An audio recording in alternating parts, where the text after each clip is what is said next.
And there's two youngish players that I think keep building on their careers. One is Charlie Blackmon. He's had another healthy season. He's put up big numbers. And the nice part about it, it's a homegrown talent. They didn't have to trade for it. And Charlie came out and this year swung the bat like we've seen in the past, particularly the long ball, 17 home runs. This one at Coors Field. He hit one in Atlanta at his hometown. Hit a ball out of the ballpark down there. But it's not just the home runs and the RBIs, it's the stolen bases. What he's been able to accomplish on the base paths to generate a lot of offense for the Rockies. And the defensive side of things, he covers the largest outfield in baseball, the Ponderosa. Yet he's only made 3 errors all year long. It's a pretty big accomplishment for me, what he's done offensively, defensively to help this club and try to prepare for next year to where you have winning records. He's a winning player. He is, without question, a winning player. Let me flip over to Jeff Houston right now, and we'll talk about an infielder that's a winning player as well. And he has built upon his resume considerably this year. We knew about the defense. How about the offense for DJ LeMahieu? 302 and 61 RBI is a pretty special year for him because DJ came into this year trying to build on what he did last year, but he exceeded any sort of expectation you would want from him. An all-star. He's hit everywhere that Walt's asked him to hit in the lineup, 1 through 9, but he's found a spot there, usually hitting in the number 2 spot, but also his defense. 9 errors on the season. He will win another Gold Glove. I'm just going to tell you right now because nobody covers the field like DJ. And I was talking to Carlos Gonzalez a little bit ago before the ball game, and I was saying, what's it like to play behind DJ? He goes, man, it is so much fun. He's a quiet guy, but I know when that ball's hit that he has a chance to make the play. Well, I'll tell you a guy who really appreciates what DJ brings to this club, and that's his manager, Walt Weiss. Took another big step in his career. Played in an all-star game. It's really neat to think about. And he's fought for everything that he's gotten. I mean, nothing's been given to him. He's had to fight for opportunities, and he's a winning player. That's the best way for me to sum up DJ LeMahieu. He's a winning player. That's a great way to sum it up. Both of those guys, Charlie Blackmon, DJ LeMahieu, winning players, championship caliber players. The Rockies conclude this season in San Francisco. They played the Giants tough all year. It's Colorado, it's San Francisco. Come on back to AT&T Park with us.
Final series of 2015, the Rockies will conclude the campaign in San Francisco, in the city by the bay at AT&T Park. The Rockies and Giants getting ready to go. The Rockies lead the season series 9-7, and it is a beautiful and typically cool night here in San Francisco.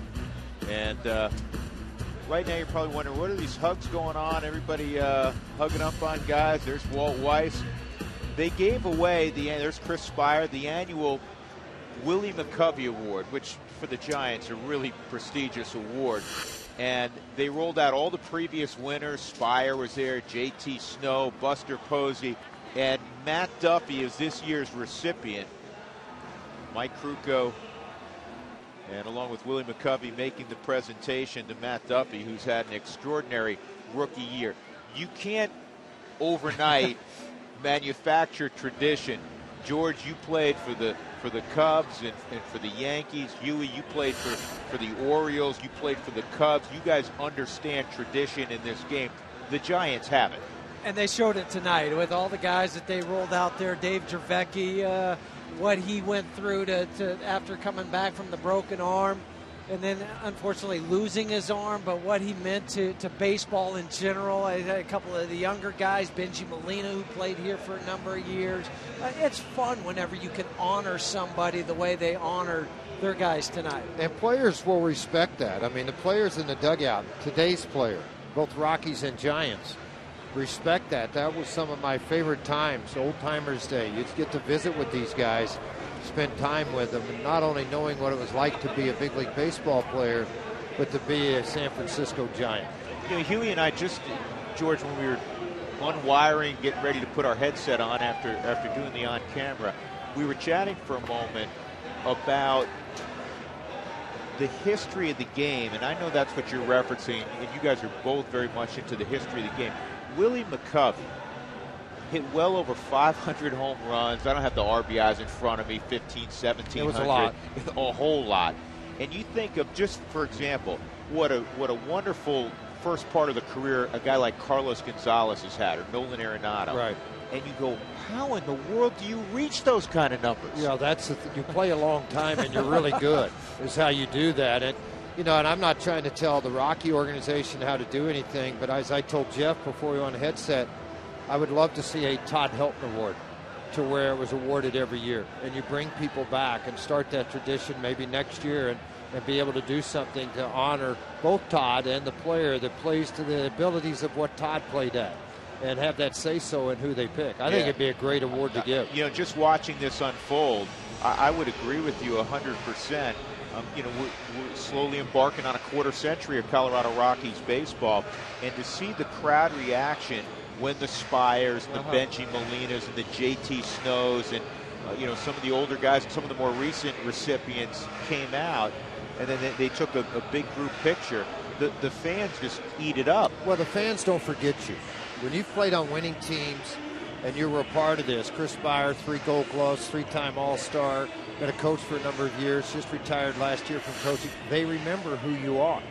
And let's not forget that there's a generation of kids that have grown up Rockies fans, because the Rockies have been there for over 20 years now. So you've got that base of kids that are growing up idolizing these players. Yeah, that's a great point, because it has been now almost, going on 25 years here in a couple of seasons. And so as opposed to the kids' parents who maybe rooted for St. Louis because they got the games on KMOX radio, or maybe the Dodgers because that was the next most logical team to root for, there's a whole generation of kids that have grown up on purple and Rockies fans. Well, the Giants in their orange tops have taken the field. They were eliminated from playoff contention on Tuesday, so the defending world champs will not play in the postseason. And the Rockies look to want to continue what they've done the last couple of years, play really well against the Giants. Charlie Blackmon's going to lead it off for Walt Weiss, and here's the Southwest batting order this Friday evening in San Francisco.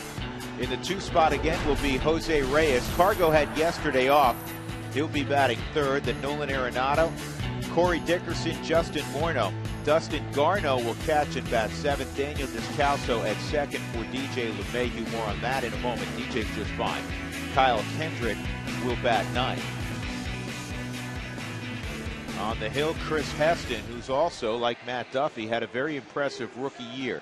He struggled of late, was sent out briefly, but he has a no-hitter on his resume already, George. Well, and you talk about this since 1958, most wins by a rookie. John Montefusco, the count, it was 15-9.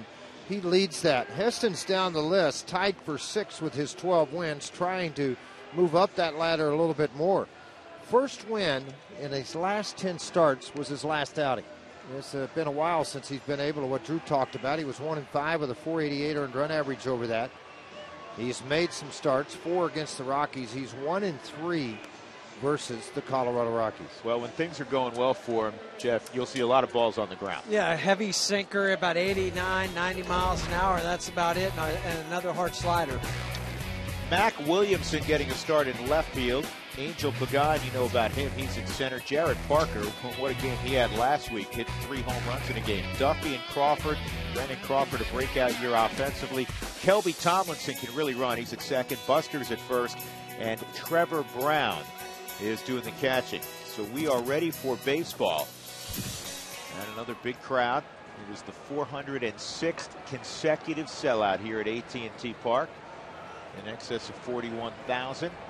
Well, win or lose, San Francisco Giant fans hate to see the season come to an end. This is an event every home game. It really is, and it's one of our favorite places to go and visit. And it's one of Walt Weiss's favorite places, and a lot of the players echoed that because there is always an intensity and somewhat of a playoff environment, even if the games are in April or May. I remember when we were here late June, early July, we played 3 games here and then immediately went over and played Oakland, and the difference in the atmosphere was like night and day. It was stunning. It was stark. Here's the 0-2. And on the outside corner, a breaking ball strikes out Blackman. So on 3 pitches, Heston records the first out of the ball game, and that'll bring up Jose Reyes. Flat slider, but it caught enough of the plate. Charlie thought it was going to be high. You talked about Oakland, too, and their history of all the wins they had when Tony was there and all the world championships that they went to. You'd think that atmosphere would be a little bit better than what it is, but they traded away so many good players that there's a lot of guys not on that club that was there just a year ago. In shallow center, the catch is made by Pagan, and there's 2 outs. There's a little bit of wind out here tonight. If you look up atop the AT&T sign in dead center field, that's where you want to look. That'll tell you what kind of wind. And then from a player's perspective, they look up behind home plate. The flag's around the top. Do you realize what you just said? The wind's blowing? No, you said that there's a little bit of wind here tonight. As if that's a shock? It's not like all the games you guys have played in San Francisco? Nice. It's the only place I ever wore a parket in July. Yeah. In the old ballpark. Not this, of course, but in the old ballpark. Here's Cargo. The problem at the old ballpark is the visitors' clubhouse is way down the right field line. You know, I was just getting ready to say, if you had to go to the bathroom, it was like a road trip. Right. You went in between innings and hope you weren't going to hit. 2-0 on Carlos. Yeah, the one in the dugout was destroyed from all the guys striking out. I don't think there was a bat. Yeah, there's nothing there. Take a bat to it. And the 2-0 is hit in the air to shallow left, and it is caught out there by Mac Williamson. So a 1-2-3 beginning for Chris Heston.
64 degrees our game time temperature.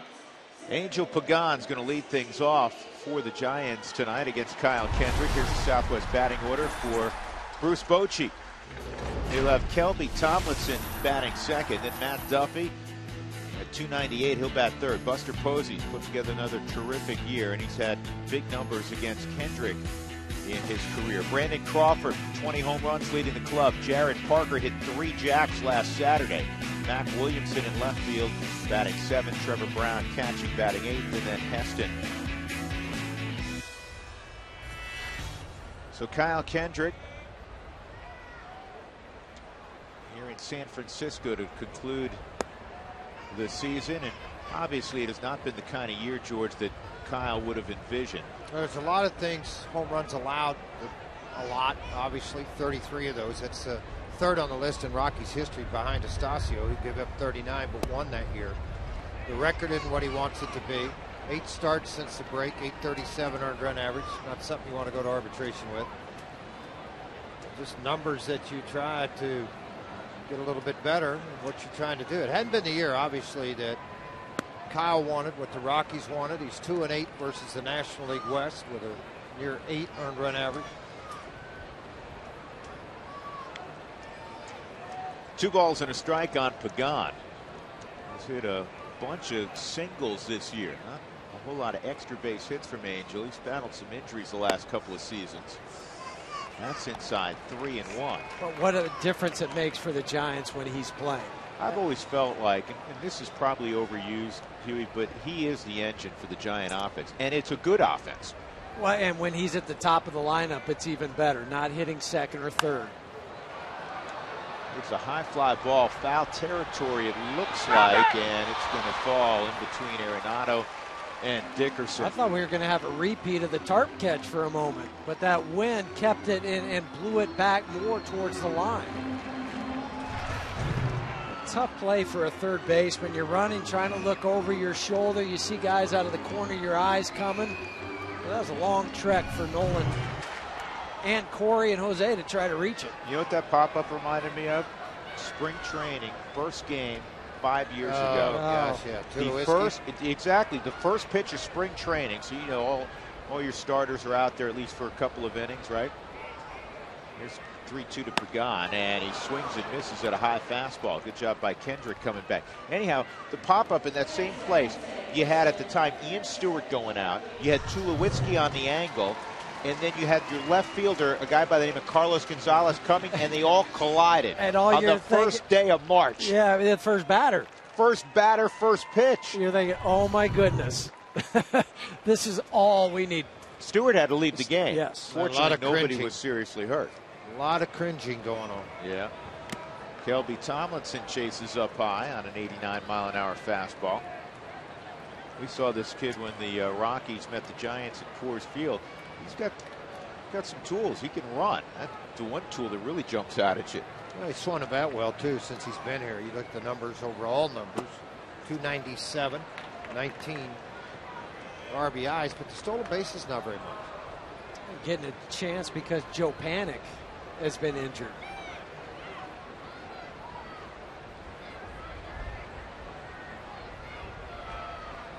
Here's the 1-1. And that ball's lined toward the gap in left center field, but it's going to hang up in the marine air for Corey Dickerson. 2 outs. Matt Duffy will be next. Let's take a quick glance at the Rockies defensively. Dickerson, Blackman, and Cargo in the outfield. Arenado, Reyes, Daniel Descalso at second, Justin Morneau, and Dustin Garneau doing the catching. Now, the reason Descalso's playing, be as frank as we can, DJ's got a little bit of the sore shoulder from a couple of weeks ago. He's hitting .302, and there's no way Walt Weiss is going to allow DJ to fall beneath 300. He'll probably start tomorrow. He could go 0 for 3 and still hit 300. He will not go 0 for 4 tomorrow. Hopefully he goes 3 for 3 and he can roll right through the rest of the weekend. But that's one of those spots that it's a demarcation point. You hit 300. You're saying something. Yeah. And you can have that forever. That lives with you. And people say, well, what'd you do, DJ? He goes, yeah, I hit 300 in the big leagues. over 560 at-bats. It's not like 100 at-bats, even 200 at-bats. This ball's on the ground, and it came up. That's how good the hands are of Nolan Arenado. Huey, how about that play? Unbelievable. You think you're going to have to come in and get it on the glove side on a slow roller, then you stop, and it ends up on your backhand. One Nolan Arenado makes that play, and another Gold Glove.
To by your hometown Toyota stores, Toyota Let's Go Places. And by Southwest Airlines. Book your low fare now at southwest.com.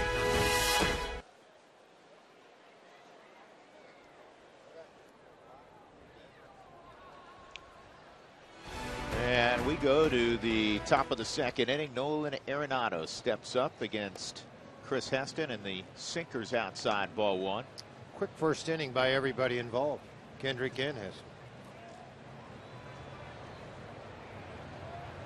Nolan 4 for 12 with a home run against Heston, and he hits this ball a long way left center field. He get another one? You bet. Home run number 42 for Nolan Arenado. And he goes out in front in the National League, just moved in front of Bryce Harper. What a way to start the weekend. 1-0 Colorado. That's all right. Now throw it to the Rockies dugout. No, the other way. Come on, rookie. Threw that back in. High heat. Pretty hittable pitch. Not overpowering when it gets to that belt high at 88, 89 miles an hour, and it continued to carry. Talk about the marine air. It didn't affect this at all. 22 home runs out on the road for Nolan. Isn't that nice? I just love it because everybody on the East Coast can't knock him for it now. Nope. Dickerson hits it on the ground to Kelby Tomlinson, 1 out. I just think the swing of Nolan is so consistent this year. Whenever he has a pitch to hit, he's not missing it. I mean, that's a belt high fastball, and you say, oh yeah, that's a mistake, guys should be able to hit it. Well, you still have to hit it, and he has not missed them. At this place. Right, and no doubters at this place. This place has relinquished the fewest amount of home runs in the game. That's why it was such a huge accomplishment what Barry did. Unbelievable what Barry did. And I know the controversy around Barry Bonds, but I still don't care. You still got to hit it. There was a still lot got of to square it up. There was a lot of, and to my knowledge, Barry never tested positive, so I'm just going to leave it at that. But there was a lot of guys that did that were much bigger than Barry Bonds that couldn't hit home runs.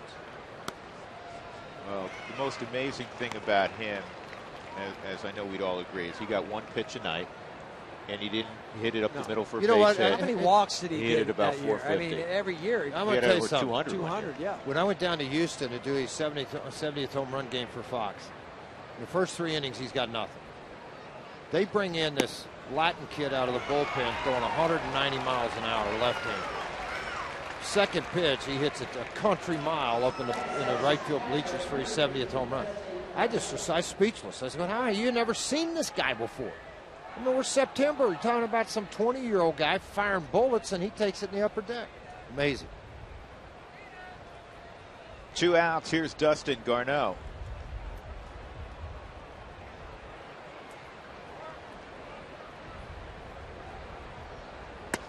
And that's inside, ball 1 on Dustin.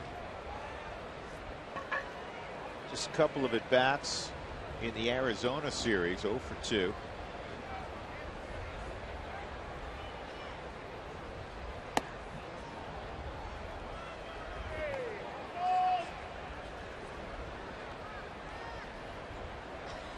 Life is good. It's grand. It's not just good.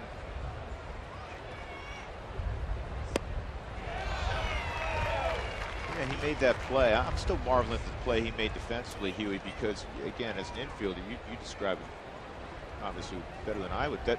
He thought the ball was going to be down. All of a sudden, it hits something. It comes up on his backhand side, and you're not as nimble with your backhand typically, right? Up to your eyes when you don't think it's going to be there.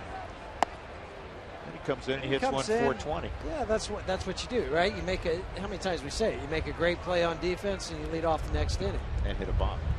You don't say that very often. No, you say, oh, there's a guy at the plate, and he grounds out to short, and we move on to the next guy. Not Nolan. 3-2 on Garneau.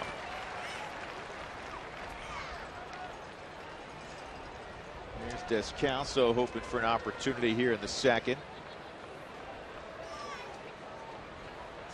Rockies 4-2 this year at AT&T Park. Last couple of years, they have played very, very well here. Heston gets the strikeout, his third of the ball game, but Nolan Arenado hits one over the left center field wall, and the Rockies have a 1-0 lead at AT&T. Home run number 42 for Nolan Arenado. What a player.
Newsflash, Nolan Arenado's gone deep again, and the Rockies have a 1-0 lead. Number 42 for Arenado, back upstairs with George Frazier and Jeff Houston. I'm Drew Goodman. Janice is here also. Janice, there you go.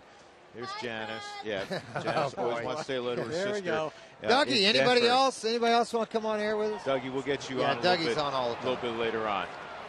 Today is it's Friday, and I don't know if you paid attention all year, but we do this thing called Fan Friday. Brought to you by our friends at Toyota. Hashtag Fan Friday. Hashtag, because you're used to hosting it. You do a better job. You actually should do this right now. But here, I will tell you what we're actually going to do. You start and I'll fill in the blanks. Yes. We are going to have, this is the final opportunity where you can tweet in any question that you ever wanted to ask Frazier. Well, not any question. Well, within reason. Any question.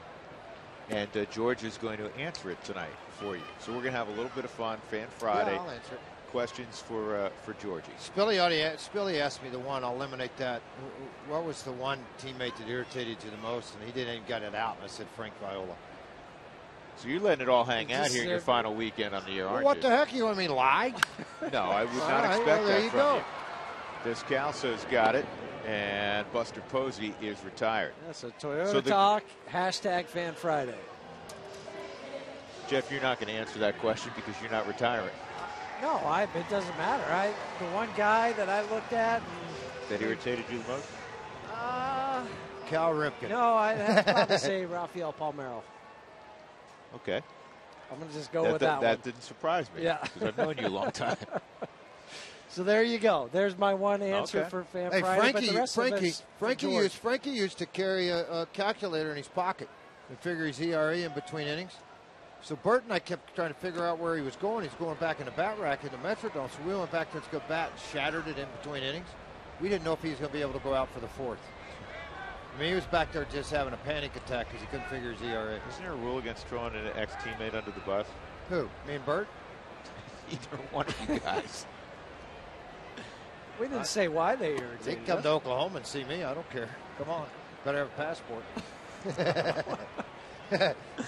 One out, Brandon Crawford with a 1-1 count. Well, what a nice year this kid's had. He's really now become, Jeff, an outstanding two-way player. The glove's always been there. And now this year he has 20 home runs, and that leads the Giants.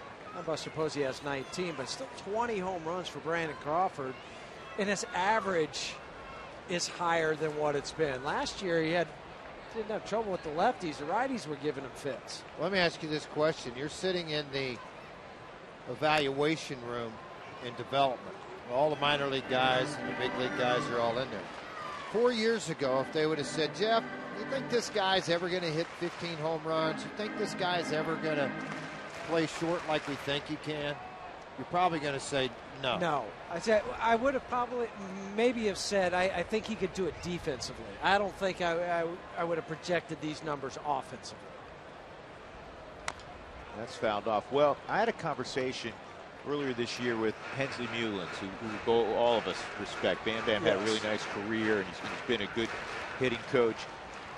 And he said, in fairness to Brandon, he was rushed to the big leagues, Huey, because of his glove. They didn't have anybody who could, they had some injuries. They didn't have anybody who could defend in the middle. So he came up, and the bat was nowhere near ready. He came up from A-ball, basically. Yeah, they were knocking the bat out of his hand. He didn't even stand a chance sometimes standing in the box because he's going up against major league pitchers, and he's at the developmental stage of maybe a double-A guy offensively. I'm trying to think who he took. Was it Rich Aria started going through the injuries? Well, one guy that got hurt, I know, when he was in the minor leagues. You think about Rich Aria, he was a shortstop who didn't have the glove that Brandon does, but he hit a lot of home runs. In fact, the 20 home runs that Crawford has hit this year is the most by a Giant shortstop since Aurelia hit 36 in 2001. Here's Boch. This is a strange feeling for him. Well, here's the thing about it. He understands it. I think a lot of other people do too. You're not going to win every year. You can't go to World Series every year. He's only done it 3 out of 5. Yeah, and it's an odd year. Yeah, they're not very good in the odd years. No, the even years are real good. You know, listen, they have 83 wins right now, and hopefully at the end of the weekend they still have 83 wins.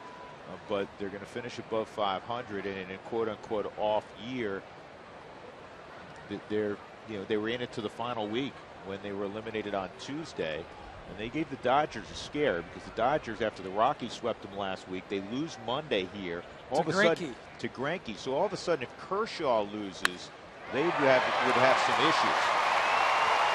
And in that game, you had Bumgarner going against Kershaw, but Kershaw said, "This is why I'm the guy now." 9 innings, 1 hit, 13 strikeouts. Taking nothing away from Bumgarner. No, everybody would take him too. And Don Mattingly in the previous start went and got Kershaw after 5 innings, and in that game he went the distance, 1 hit shutout. Madison Bumgarner was scheduled to pitch on Sunday. because the game has no great meaning. Bruce Bochy talked to him and he said, listen, you've pitched so many innings the last 2 years. We prefer you not go on Sunday, and Bumgarner probably reluctantly agreed. So he will not go on Sunday, and this ball's lined to right toward that corner. Cargo's trying to cut it off. Crawford's going to go to third, and now he's going to get a green light, and he's going to score to tie up the game on a double by Jared Parker. Now Parker, another one of those young players, pretty nice story for these Giants this year. 341, 6 and 34, 6 and 14 in the RBI totals now. He turns on a fastball down. Well, this is first Brandon Crawford, but then Parker hits it in the corner. Brandon Crawford trucking around third base. I was looking at Roberto Kelly, who was probably about 10 or 15 feet. You could see him out of the corner there, how close he was to home, because he was trying to get the longest possible read he could on that ball to right field. Here is Mac Williamson. This is a young man out of Wake Forest who has a ton of power. He's a big, strong guy. Looks like a lumberjack. He's 6'4", about 240. He's hit some home runs in the minor leagues.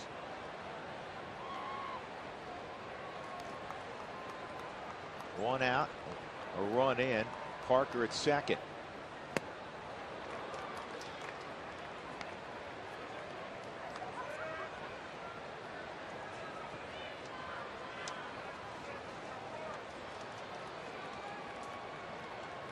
Second double of the season for Parker, 14 RBIs.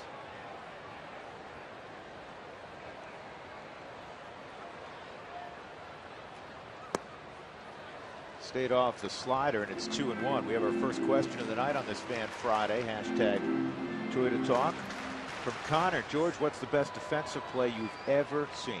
Two things come to mind. Dave Winfield, Yankee Stadium, climbed the wall, and then Bo Jackson when he did the half moon. Getting the ball out there on the fly. That was like a cartoon thing when Bo Jackson ran off the wall. 2-1, and this ball on the ground to Descalso. 2 outs.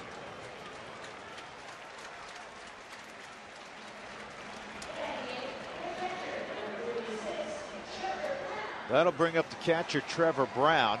Who wants tacos? When the Rockies score 7 or more, go to participating Colorado Taco Bell locations the next day between 4 and 6 and get your Rockies taco special.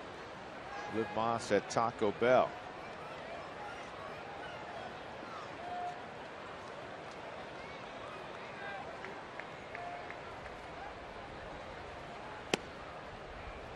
Brown takes down low.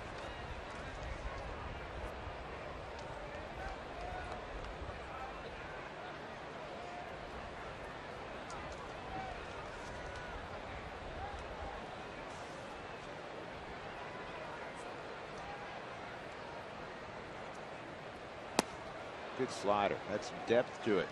Well, I think that's the one thing I haven't seen consistently from Kyle this year. Is a slider that had some distance and depth, where it's really driving away from the right-handed hitter. It's been more short and flat, and a little easier hittable pitch. Last one was good. You talk about the great defensive plays you ever witnessed. The one Nolan made here earlier this year is one of them. Do you remember the catch that Raul Bañez made in Seattle in 2006 against the Rockies? It was against Jamie Carroll. Jamie Carroll. That was one of the great over-the-wall catches I've ever seen. That was the same day that Junior. Was it Junior went over the wall? Yes. Strike 3. Went over the wall for the Texas Rangers. Yeah, that'll end the inning.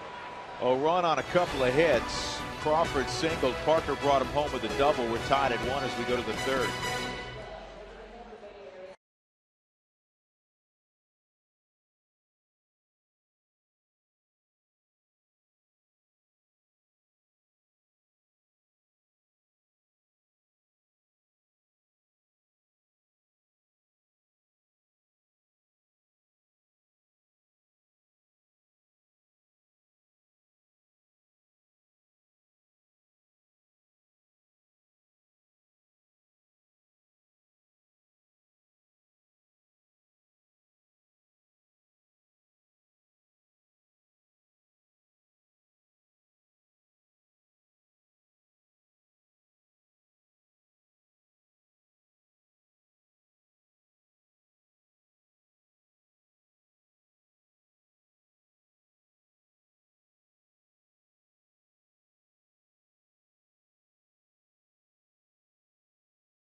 One for the Rockies. Time now for the Coors Timeless Moment.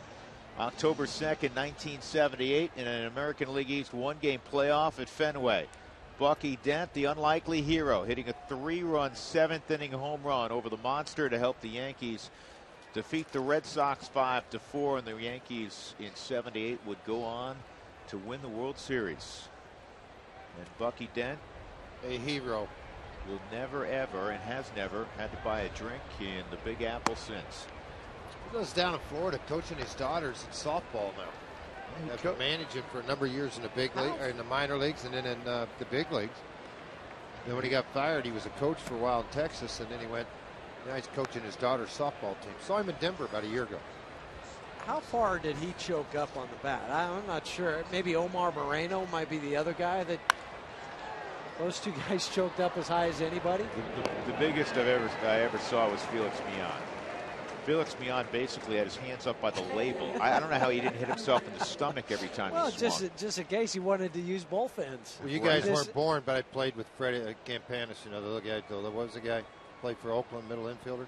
Little bitty guy. Bert Campaneris. Bert Campaneris. He choked way up on. We were born, by the way. You were? Yeah. Did you get a shot? Can we find something on YouTube of Felix Millan? He was like 10 inches up on the bat. Kendrick at the plate. But he used a 52-inch bat. Still, nobody chokes up anymore. That. You see that? He actually believed that. He just went with it. Yeah. I've learned to ignore you at times.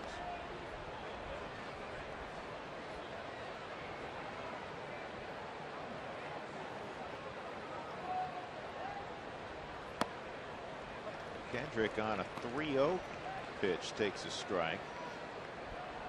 Maybe taking another here. That's down low. So how about that? Heston walks Kyle Kendrick. One out. That'll bring up Charlie Blackmon. Charlie 5 for 13 lifetime against Chris Heston. Got another question, Frage. George, did you get more satisfaction striking out, a batter swinging, or looking? Hey, as long as they were making a right turn, I didn't care how they did it. Right? Yeah. I probably had more fun, in all honesty, striking out a Reggie Jackson, a Jim Rice, a Carl Yastrzemski. I like that. That was fun. Love pitching in Boston, Kansas City. A little heat when you went into down there. Those were fun cities. Uh-huh.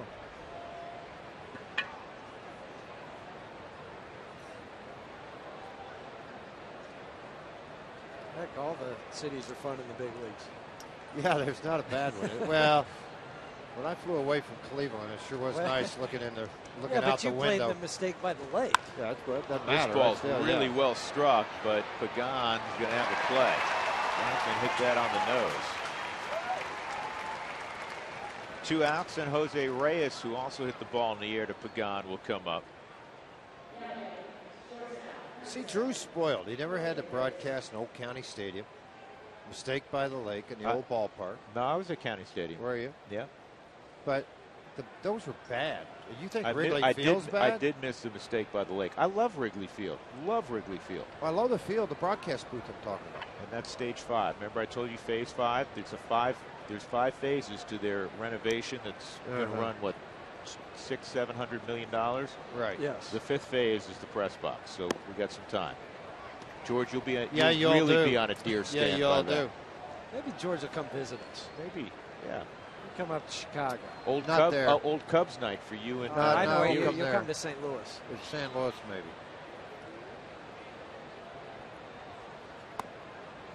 That's a strike, and it's a 2-strike count on Jose Reyes.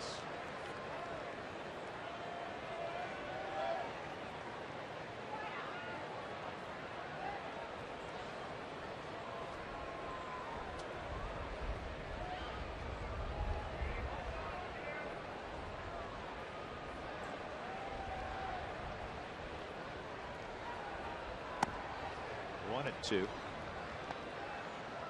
No, what was the worst stadium you played in? Was it Cleveland, George?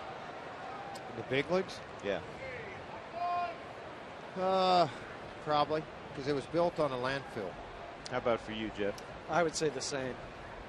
Because it was mushy. That's going to drop for a base hit. And going first to third is Kyle Kendrick.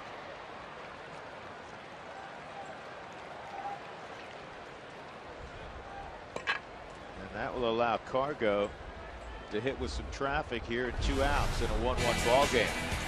It is time for our big hit presented by Mako. How about Tuesday? Cargo getting the drama out of the way in the first game of the series against the Diamondbacks, hitting a towering home run to right center field for his 40th home run of the year. Make sure you tune into the pregame show each and every night. Tomorrow, Jeff's going to sit down and have an interview with Carlos Gonzalez. It was always fun to visit with.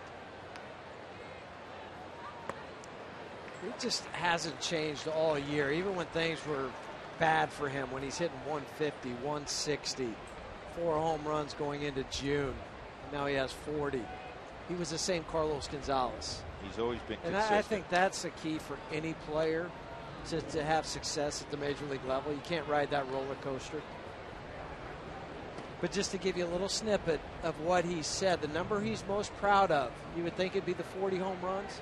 No, it's 151 games that he's played in. Tonight being 151. You know who said that exact same thing when we talked to him this afternoon? Charlie Blackmon. What number is he most proud of? Number of games I've been able to play this year. And Cargo, pointed out that it's the most games he's played in since 2010 when he won a batting title. Yeah, his he played third in the MVP award. Yeah, a little over 140 games that year. Last year only 70. The year before 110.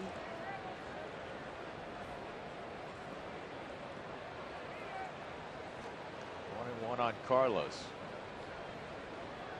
They don't put a dramatic shift on the Giants. They don't do a lot of that with anybody. No. Not a bad pick. Pitcher running at third base.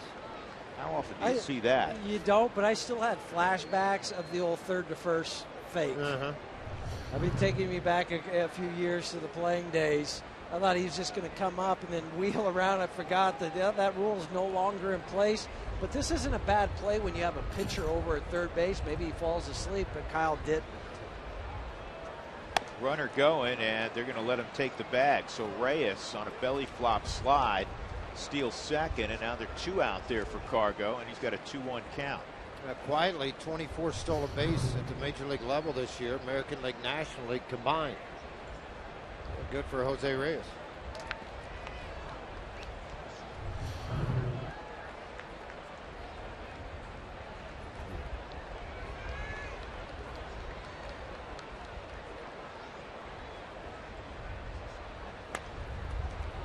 That's going to be a problem. Cargo's going to reach, and he's going to drive in a run. 2-1 Colorado. Off the end of his bat, he just drove in his 97th run. And the Rockies take a 3rd inning lead. And how about that? The 1-out walk to Kyle Kendrick, the pitcher, comes around to haunt you. And now you still got 1st and 3rd and 2 outs, and Nolan, who went deep in the last at bat. Nubbert, change up right off the end of the bat. And just spun right out in front of home plate enough. Cargo with the big swing. And they did have a little bit of a shift over defensively. Matt Duffy had to come over from that far position, no shot, to make any kind of play. And here's Nolan. It's strike one, and his first at bat, if you missed it, he had a home run to left center field, his 42nd of the year. Let me show you something that will probably blow you away here in a second. Give you an idea how special this year's been. 0-2. Single season extra base hits by a third baseman. Nolan, with that home run, has 87 extra base hits. It's the most in baseball this year. Chipper in '99 had 87. That's the most ever by a third baseman, in front of Hall of Famer Eddie Matthews, Hall of Famer George Brett. So if Nolan throws out one more extra base hit this weekend, he is atop that record. So many that you could talk about, so many records with Nolan. Had one the other night with a guy with 40 home runs and 40 doubles and over 120 RBIs with Josh Donaldson and Miguel Cabrera, only the 3 third basemen in history to do those numbers. So every night it's something different. This ball's well hit right center field, and it is over the head of Jared Parker. Cargo around third. He's going to score. There's the double, and the Rockies on a 2-run double now lead it 4-1. Nolan Arenado, what an extraordinary year. He now has 130 RBIs. I think the extra base hit totals to me will stand out. I mean, the RBIs are great, the home runs are great, but when you've beat every third baseman has played in the history of baseball, you kidding me? I think what's special about this one is he hits a home run last time up, so they don't give him a fastball, they give him a slider, curveball, and he takes it the other way over the head of the right fielder. Young right fielder, too. That's the other thing about it. He hadn't been out there a whole lot, Jared Parker, in this ballpark. And the flight of the baseball off of the bat of a guy like Nolan and other players. Nolan using the whole ballpark tonight. 88 extra base hits in a quote-unquote pitcher's era. End of the 4th inning, Houston over Arizona 7-1. We're going to keep track of a lot of ball games tonight. This is a high fly ball to deep center field. Pagan going back, still going back. He's got no play. That one's gone. Corey Dickerson, a 2-run home run. And the Rockies lead it 6-1. That ball just kept carrying and carrying. And for Dickerson, his 9th home run of the year.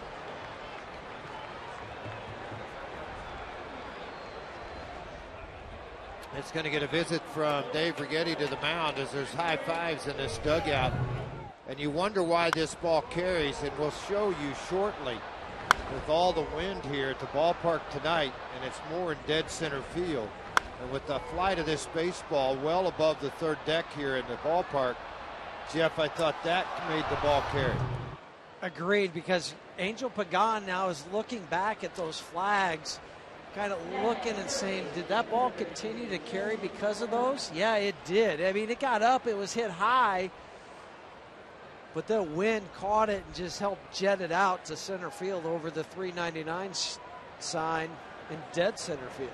Well, they can't get anybody going. This happened quick against the Giants. Well, it's all with 2 outs. This inning. All with 2 outs, George. Yeah, it just happened so quick. You can just see this ball. Pagan floats. Well, I think I got a chance, so I got no chance. Morneau takes down low. It's 1-1. Well, Bruce Bochy was quoted coming into this series saying, we're going to use everybody, talking about his pitchers. He said, I'm not going to lean too heavily on one starter. This is a high fly ball to shallow center. He may have to go to that bullpen even earlier than he thought he was going to. What an inning for the Rockies. With 2 outs, Cargo, a dribbler, drove in a run. Then Arenado drives in 2 of the double, and Dickerson hits a 2-run bomb.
1 lead. Arenado has driven in half the Rockies' runs. Corey Dickerson has hit a home run. You put up 6 runs at AT&T. There were weekends where the Rockies and a lot of other teams would be hard-pressed to score 6 over 3 ball games against San Francisco, their pitching staff in this environment. And hit 2 home runs in an evening ball game. Just doesn't happen. This ball's chopped foul. Kyle Kendrick working to Chris Heston. This ballpark, once again, has produced the fewest number of home runs in Major League Baseball. Not surprising. It's got pretty good down the line. Left center field's deep, 382. Triples alley and right center at 421. Early hit. Nolan's got it. He knows who's running. And he gets Heston.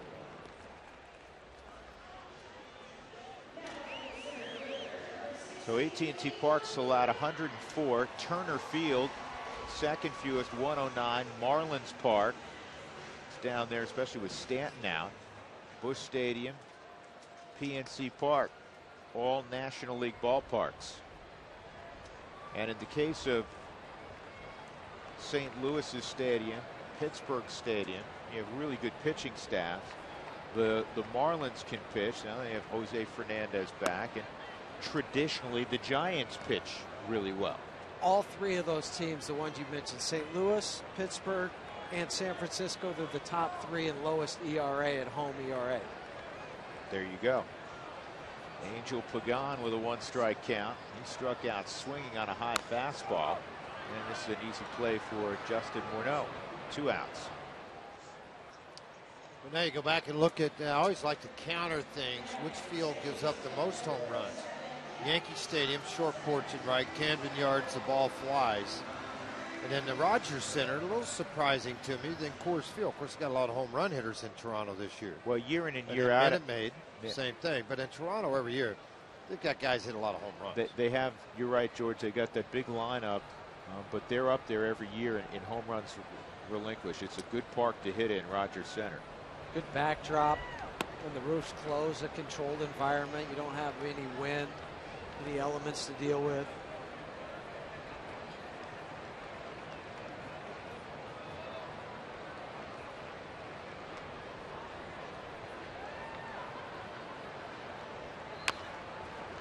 Fouled off.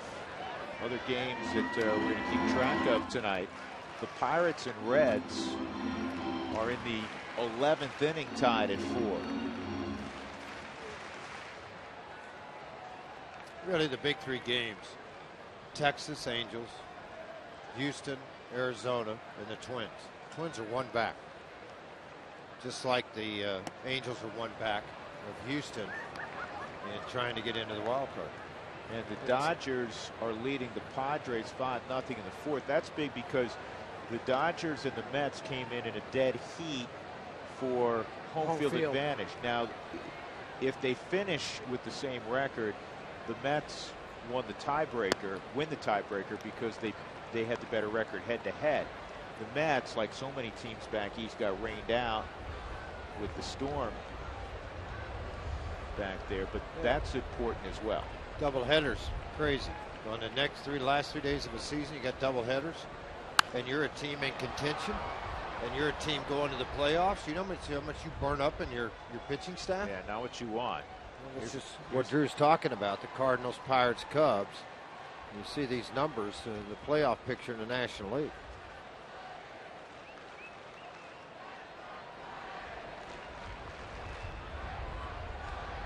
Interesting 1-game playoff between Pittsburgh and Chicago.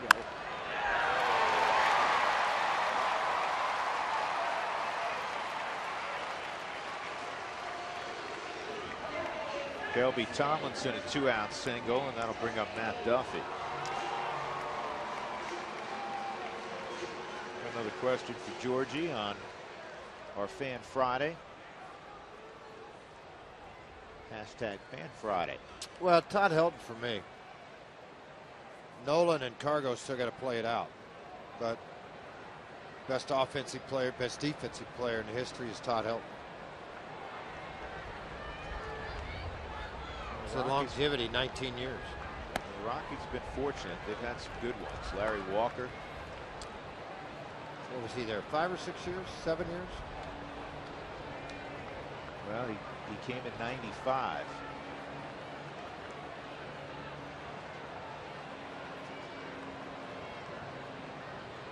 That's the 1-0. And Duffy, the foul tip. 12 home runs, 76 driven in for Duffy. I think Larry got traded in 05, 06. Willie McCovey. Stretch. Private seat just down from us. Remember, we were talking about how many runs he drove in? 500 plus home runs. He drove in 1,555 runs. Just to give you an idea, if you drive in 100, and the Rockies, until Nolan drove in 100 this year, didn't have a 100 RBI guy, and this is playing half your games at Coors Field, since 11, when Troy had 105 RBIs.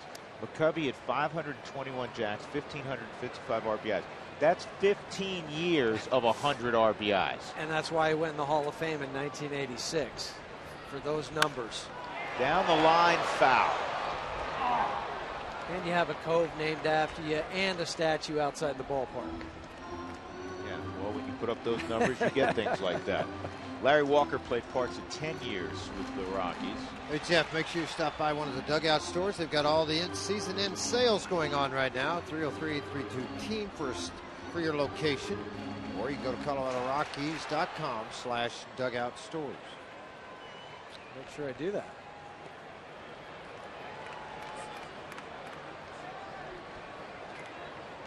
One and two on Duffy. Another one of those products of Long Beach State.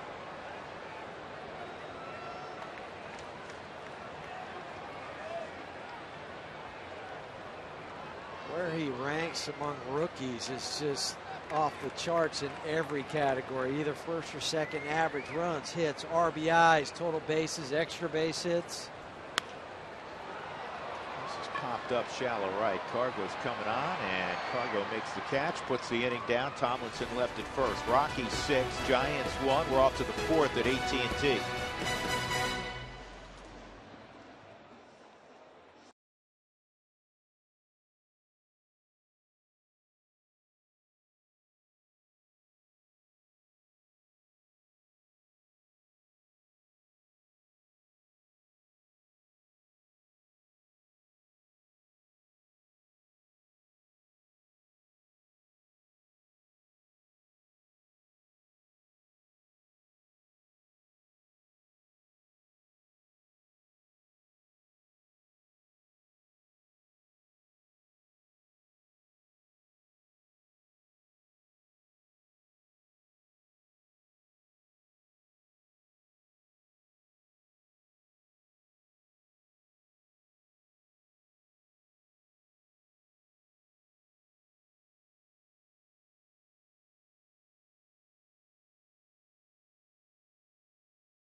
Well, that's a great question. On the road, I mean, really, realistically, I really like Coors Field to work out of that ballpark and that booth, the setting and everything about it. Probably this ballpark here is probably my favorite, particularly on day games, because of what I can see in the bay. And if the A's are playing, you can look up the bay and see the lights on the ballpark. You see everything about it. This is a great park to come to, convenient-wise for announcers. There's a lot of things about this when they built it. They had it right. And I think they did a really good job with it. The other one, surprisingly, Camden Yards. I like to go there and do a game. I like doing games in San Diego. It's a very beautiful ballpark. And probably number 2 on the list, honestly, though, is in St. Louis because of the fans around it. It's fun to do there. You know you're going to see really good baseball when you go there. And I like St. Louis. St. Louis is a great park for me. And Jeff and I talked a lot about this over the years. With AT&T Park, it's the whole ball of wax. San Francisco is a world-class city. The fans here are passionate. The atmosphere is always almost playoff-like, no matter what time of year.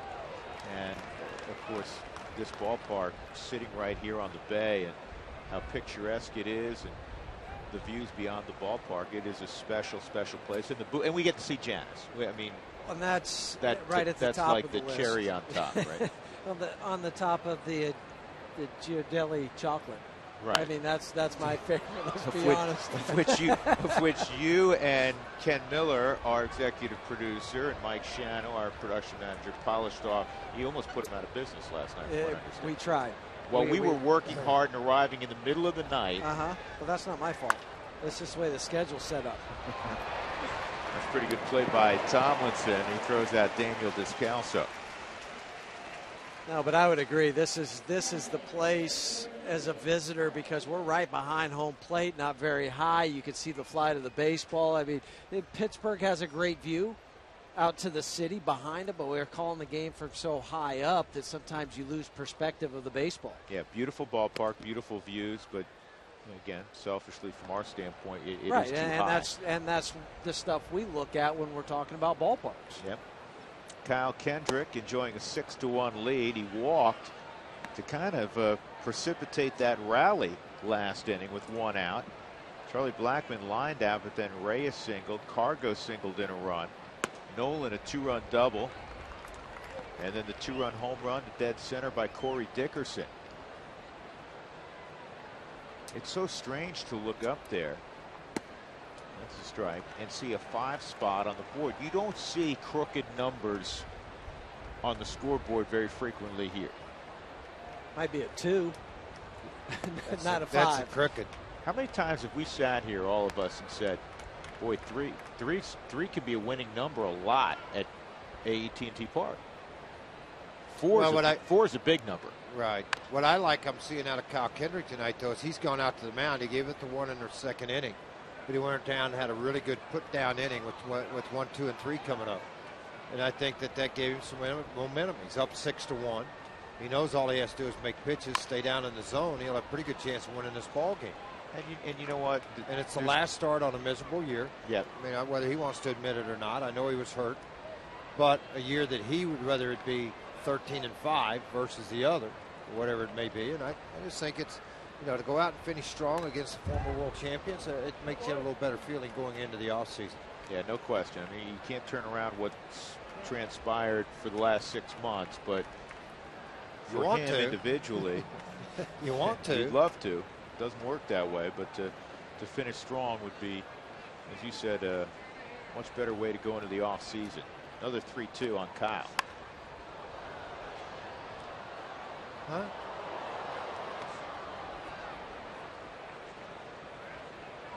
Kendrick a home run earlier this year.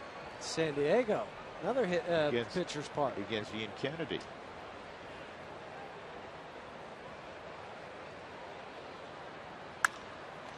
And he's going to have a base. Should have a base hit. He does. Kendrick getting up the line. So Kyle Kendrick's been aboard twice. Late in his career, he's turned into a force offensively, huh, Huey? He'll take it any way he can get it, even if it means you hit one back towards the pitcher and he just knocks it down, but knocks it down far enough away from him that you can leg it out. That was a total whiff. You're being nice. Well, That was a total They gave him a base hit. I know, but I'm I'm just saying that was a whiff. That's all I'm Well, saying. you can tell from his reaction, he thought it was still in his glove. Instead, it looked like he had boxing gloves on. Blackman takes a strike. All right, on the old scouting scale, George, 20 to 80, 50 being major league average. What kind of fielder were you? Me? Yeah. I was actually pretty good. That's a good athlete. 60? Yeah, probably 65, 60. This ball lined to the corner and right, and it's off the wall, and then it kicks away from the right fielder, Parker, and Kendrick will stop at third. Almost knocked a brick out. He had to stop at third because the second baseman went out and got that baseball. Which you have to do here, same as you played a lot of games in Boston. If you're a shortstop, you used to have to run out because of the monster. Yeah, the guys would get too close and the ball would go off there. The shortstop would come here down the right field line. It goes off hard off this brick out there. So the right fielder, Jared Parker, starts to go after it. Careens too far away. The second baseman, Tomlinson, goes and gets it. Well, you got all the archways where they have the scoreboard in like the old-fashioned ballparks. And it just hit on one and it just ricocheted away from it. You guys remember in the All-Star game here a few years back, Ichiro hit the inside the park home run. He hit the wall that's on an angle out there in right center field, and it shot back toward the foul line. Ichiro almost went around the bases twice. Probably could have, as fast as he is. Yusmeiro Petit. Well, he's supposed to start on Sunday. Well, that's why I said, you know what? Don't count everything on what's being said sometimes. Not that Bumgarner's going to be the starter, but there'll be somebody else. Petit's got to come in and eat 4 or 5 innings up. The guy that might start will be Vogelsong. He went 4 innings 2 days ago and threw the ball really well. Maybe Hudson again. They've already used him twice this week. No, I think Hudson's safe to say Tim's done. Jose Reyes with 2 on and 2 outs. Rockies scored the 5 runs last inning, all with 2 outs. See how all the guys dressed on their last road trip for the Giants? Like Tim Hudson. Tim Hudson just wears a white golf polo shirt on every trip. That's what he wears. So all the guys dressed up like him. That was pretty fitting tribute. This is a fair ball. It's going to score 2. And Reyes on his way to second with your basic 114-foot double. And the Rockies now lead it 8-1.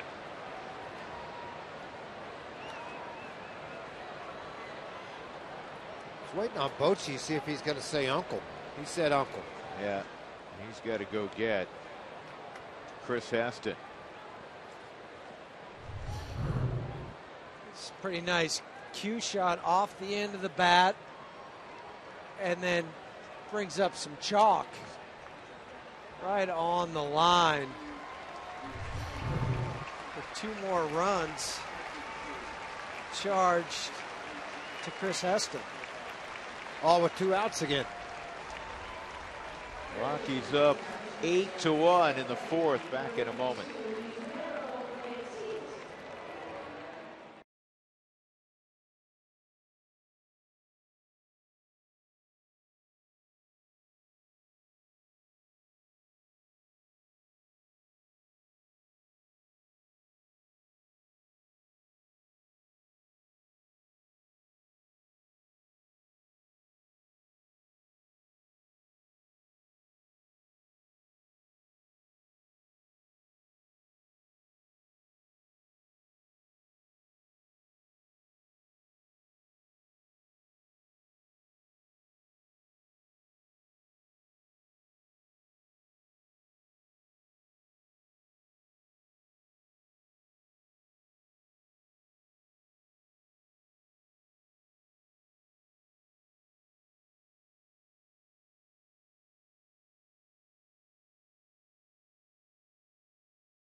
Two-run double moments ago to knock out Chris Heston, and now Yusmeiro Petit, who is going to make a start on Sunday in game 162, is in the ball game Friday in a mop-up role. Cargo at the plate.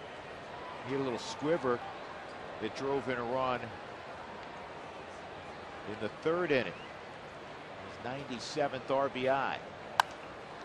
And he got a pitch to hit and just missed it. Popped it straight up the elevator shaft, basically, and come down the line and making the catch is Buster Posey. Two more two-out RBIs for the Rockies. 8-1, they're in control.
Ball on Root Sports is brought to you by the Ford F-150.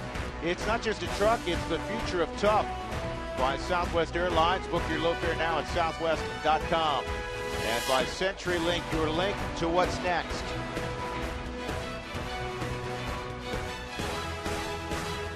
Rockies enjoyed their first night at San Francisco. They're up 8-1 as we go to the bottom of the fourth inning. It is a Fan Friday. Here's a tweet. I knew this was going to happen at some point. How is that? Janice has been our floor director here in San Francisco forever and ever and ever. And she's not camera shy, nor should she be. Well, I think she is. A little camera shot. As we all move back. Yeah, she's taking another picture. When, Janice, you and I first worked together in basket, in the NBA, or was it beach volleyball? What was it? She's not even listening once again. To third, Reyes has it.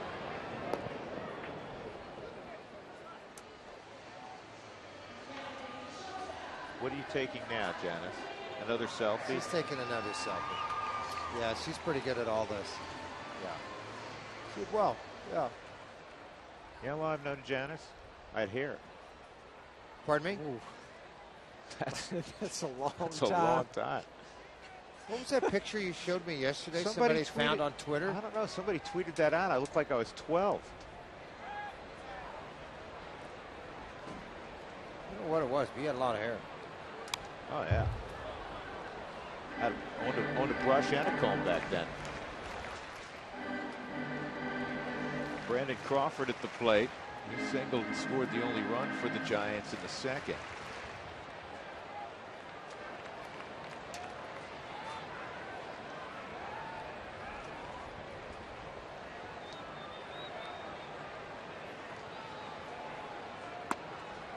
Kendrick misses inside. 1 ball, 1 strike. The Giants, when they allow 6 runs or more this year at home, are 2-15.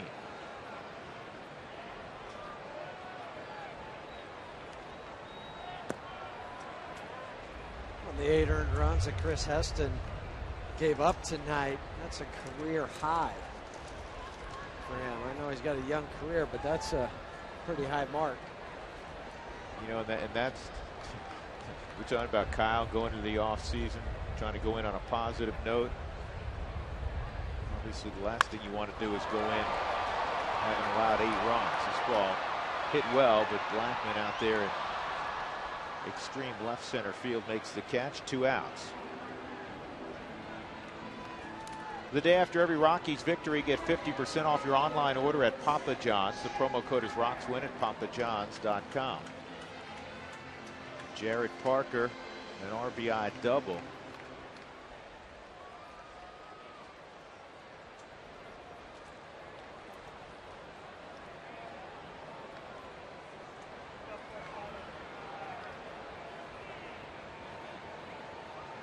'55th pitch of the ball game coming on, and pretty good job with 2 outs already here in the 4th inning by Kendrick.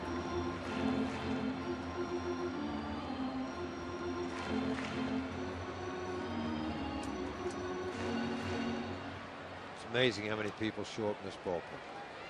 They do. They've been coming in late too. Yeah. Well, they got off work. It took us an hour to get here. Traffic was to go 6 blocks in the bus. That was the longest it ever took to get from our hotel to the ballpark today. Yeah, I kept talking about something must have been a wreck on the bridge somewhere because everything was backed up downtown or anything moving. Ball and a strike on Parker. When he hit the 3 home runs last Saturday and drove in 7, the last guy to do that in a Giant uniform, 3 home runs in a game, 7 or more RBIs, a guy by the name of Willie Mays. You read that last week. Yeah, that's pretty amazing.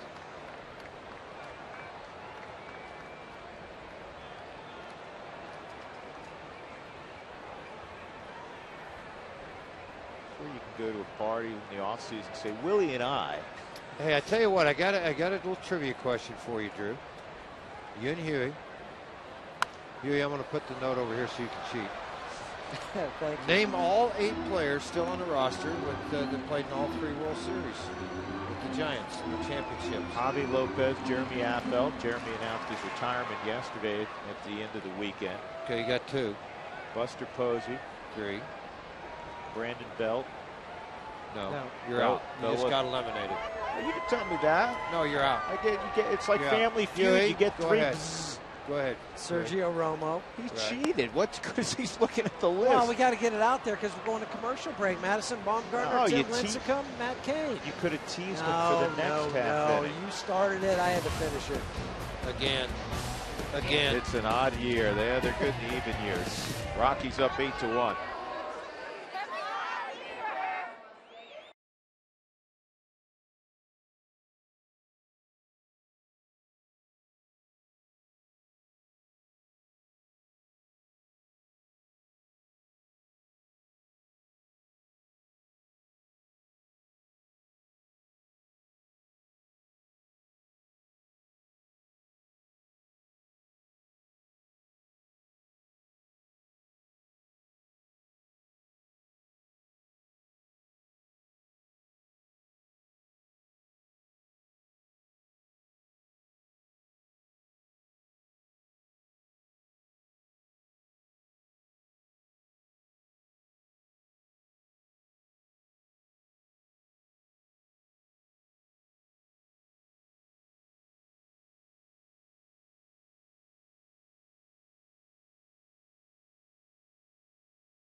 Drew Goodman, Jeff Hewson, George Frazier. This week on Rockies Real Time, we're looking back at the best moments from the 2015 season. And we have a lot of things to look back upon. Players mic'd up, interviews, trips to the minor leagues. It's the best of Rockies real time. And it's tonight after the ball game. We invite you to stick around for that, including Spilly cutting the lawn at Coors Field. First pitch from Petit is a strike on the outside corner to Nolan. He's been decent so far in this game. He had a home run in the second and a 2-run double to right center in the third. So the RBI total at 130, the home run total at 42.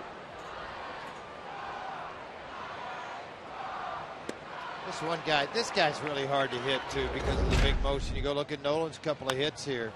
The big fly to left center field that nobody could catch, and then the line drive right field through Parker as this ball got all the way over into the gap.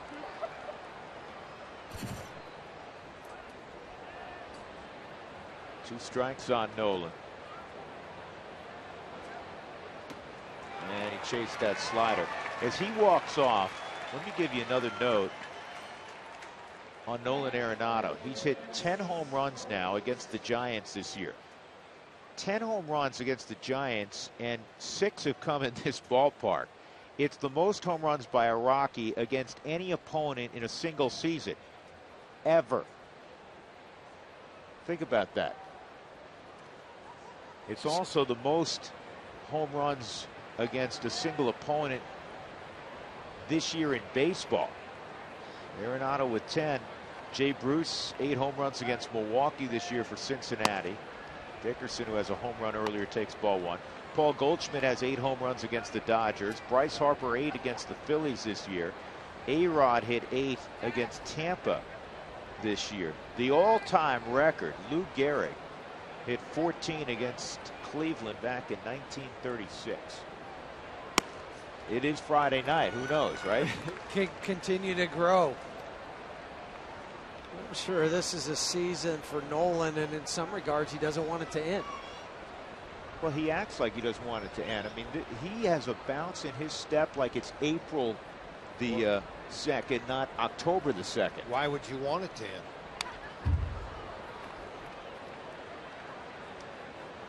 Another look at this home run. It's worth seeing again from Corey. High fly ball to center field. The wind kind of catches it. You apologize for nothing in any sport, particularly this one. Yeah, exactly.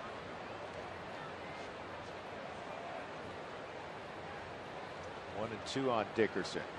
And that's down the left field line. Long run to get to the baseball for Mac Williamson. And Dickerson hustling into seconds, got himself another double. 17 doubles this year for Dickerson. Late swing. Didn't see much of the movement of his lower half, but just a slap swing with a lot of bat speed. You watch this swing again. I mean, there's not a lot of lower movement. The ball was up, and he flipped at it in a hurry and just shot it down the line. And hitters will do that. They'll go away from their leg kick, and Corey has done this when you don't feel like you can get the timing that you want off a pitcher. And Petit is one of those pitchers where, you know, kind of high leg kick, moving the ball, hiding the ball, some movement. So he just went with the straight, just lift the heel of the foot up, put it back down. I'm going to throw something out there. I mean, it's been a rough year for Corey. He had the plantar fascia. That landed him twice on the disabled list, and then the broken ribs, a third trip to the DL. Here's the 1-0 to Morneau with 1 out. Nolan a year ago hit 18 home runs, and you said, wow, okay, he's a kid, man. Maybe next year he hits 25. Well, next year he's hit 42 and counting, right? Yes. Corey Dickerson last year in 436 at-bats, which is not truly a full season. He had 24 home runs, drove in 76. Still kind of figuring his way around the big leagues. This year, the season interrupted, as we were discussing, 3 different times. He gets a full slate of games, 150 plus. Look at the kind of numbers he'll put up. It's all about staying healthy for him. And even when he came back with that foot, I think he was trying to generate some power because he didn't have that good base. So at times it looked like he was swinging uphill more than he did last year. but now it's flattened back out again. 3-1 on Justin Morneau. Since September the 1st, Morneau's 5th in the league with a batting average of .350.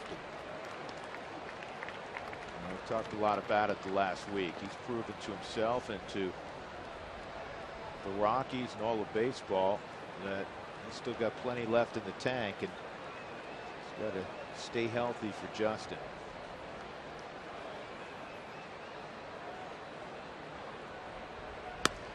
Outside, ball 4-2 on. I was talking to Blake Doyle this afternoon, and Huey, you mentioned, you know how important it is. You played a long time in the big leagues, having your legs underneath you. Cargo, it really in 4 months has produced the 40 home runs. The first 2 months, the knee wasn't right, and he told us the other day he can't wait to get to the off season to continue to strengthen his legs. Well, same thing for Corey. You have to have that base underneath you as a hitter. You build a swing from the ground up. It's like a house. Yeah, where do you build the house? From the ground up. You don't start up in the attic and work your way down to the basement. I mean, that's the way it is for a hitter. You have to have a solid base to be able to hit from. It's where your swing, your timing, your load, everything works from there. If you have a bad knee, if you have a bad foot, you're going to get off that as soon as you can because it's going to hurt. I mean, look at Cargo. He had to get off his knee so quick last year that he was jumping out to the front side. Jump out to the front side, you end up rolling over on a lot of balls. You're trying to cheat to help you get that swing through the zone. Take a behind-the-scenes tour of Coors Field. Groups and individual tickets are available year-round. 303 Rockies.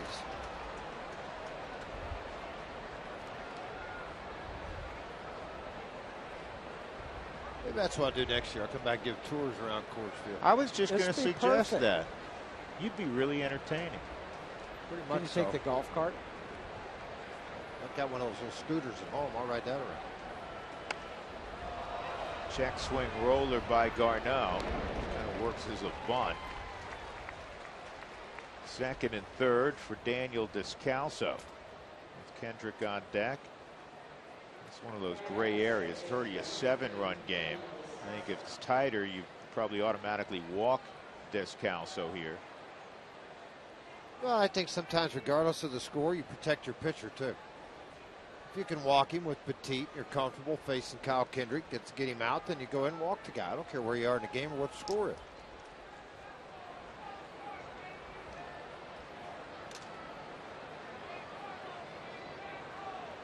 They will pitch to Daniel.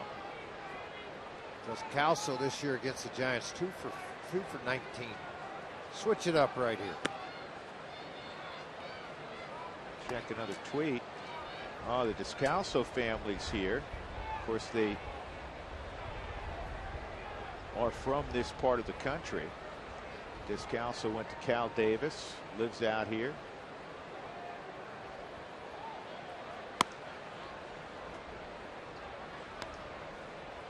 Two-0 on Daniel.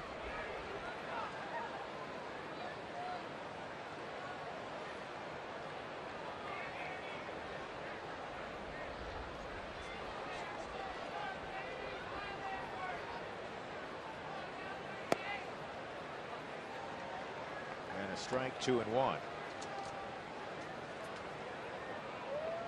Rockies 9-7 against the Giants this year. It's the only team they're above 500 against in the NL West. Trying to rebound after being swept down in Phoenix the last 3 days. 2-2. They're also hitting over 300 against the Giants this year. That's why you're 9-7.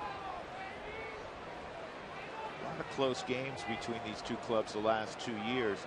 And interestingly, the difference has probably been the Rockies bullpen has performed better than the Giants bullpen the last 2 years.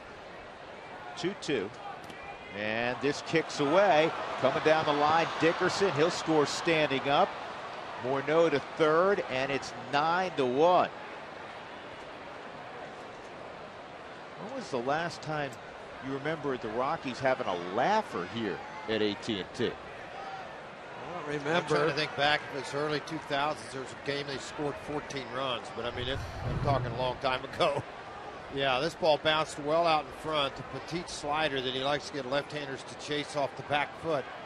Overamped, shot away. Young kid behind the plate. Probably hadn't caught him a lot other than bullpens. 3-2 on Descalso. The Rockies have scored in 4 straight innings. And Daniel pops it up shallow center. Pagan makes the catch. Rockies get another run. Dickerson scores after doubling with 1 out. It is 9-1 Colorado.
Game recap.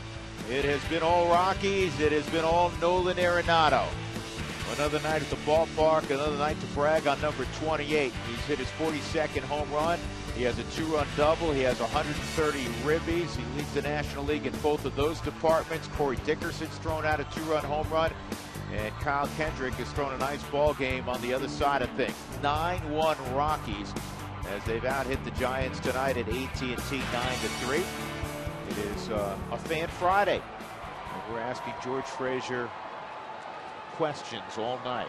We still have plenty of them, and we've known them forever. No, not really. They haven't asked anymore. I'm going to start firing some at you. Here's Mac Williamson. And Williamson hits a towering fly ball to deep right center field. And this ball is going to one-hop off the wall. It's in Triple's alley. And the big man's at third with a triple. Is that the power you were talking about? Yeah, you know what that reminded me of, fellas? That reminded me of Mike Piazza, who always stayed upright. And, you know, he swung and the ball went really, really far. A lot of times to right center field. Watch this kid swing. Strong man. Big guy. Got to pitch out over where he could really extend his arms. A lot of times from a pitcher's perspective, I see a guy with a long swing. I want to get underneath his hands with some movement down. You let that ball stay up and allowed him to work to one of his strengths. Hits it off the wall.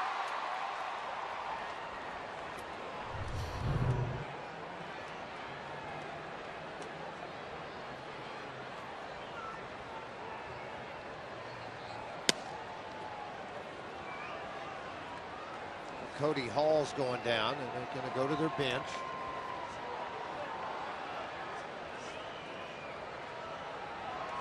Piazza has come out in the on-deck circuit. Good slider. 2 strikes on Trevor Brown.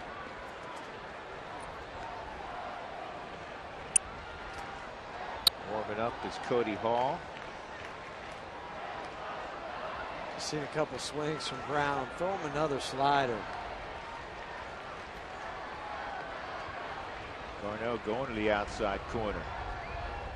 And that backed up. I think that was a strike. And you look at the 4 strikes on it was, but he missed location. So sometimes you don't get the call. 1-2.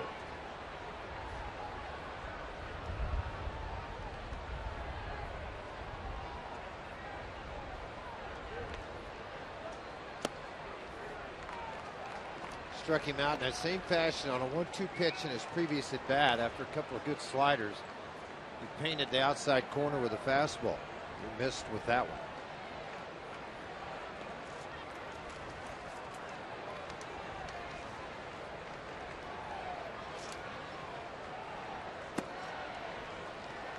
Three and two.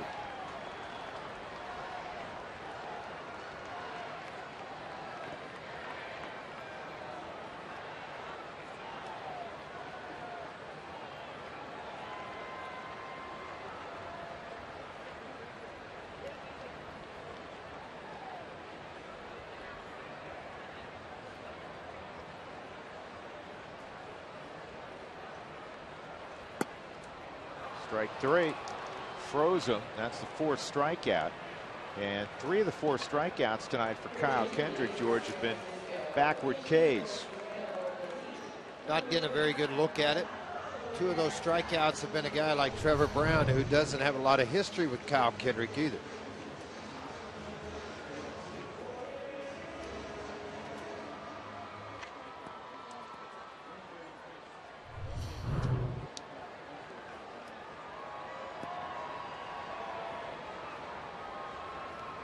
Alejandro Diaz will be the pinch hitter.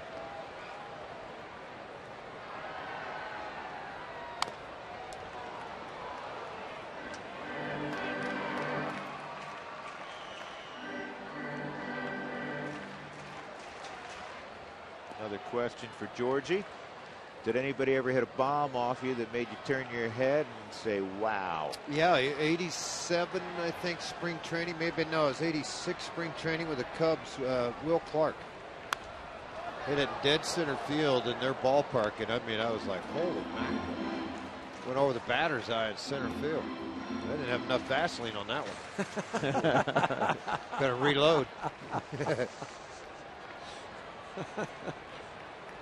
I just started thinking, wait till the regular season. Let's see you hit the dry side, pal.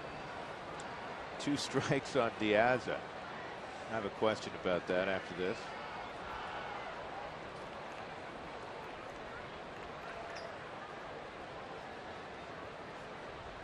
We've documented, George, as Garneau goes out, we've documented many of your famous quotes on the air as a broadcaster the last 19 years.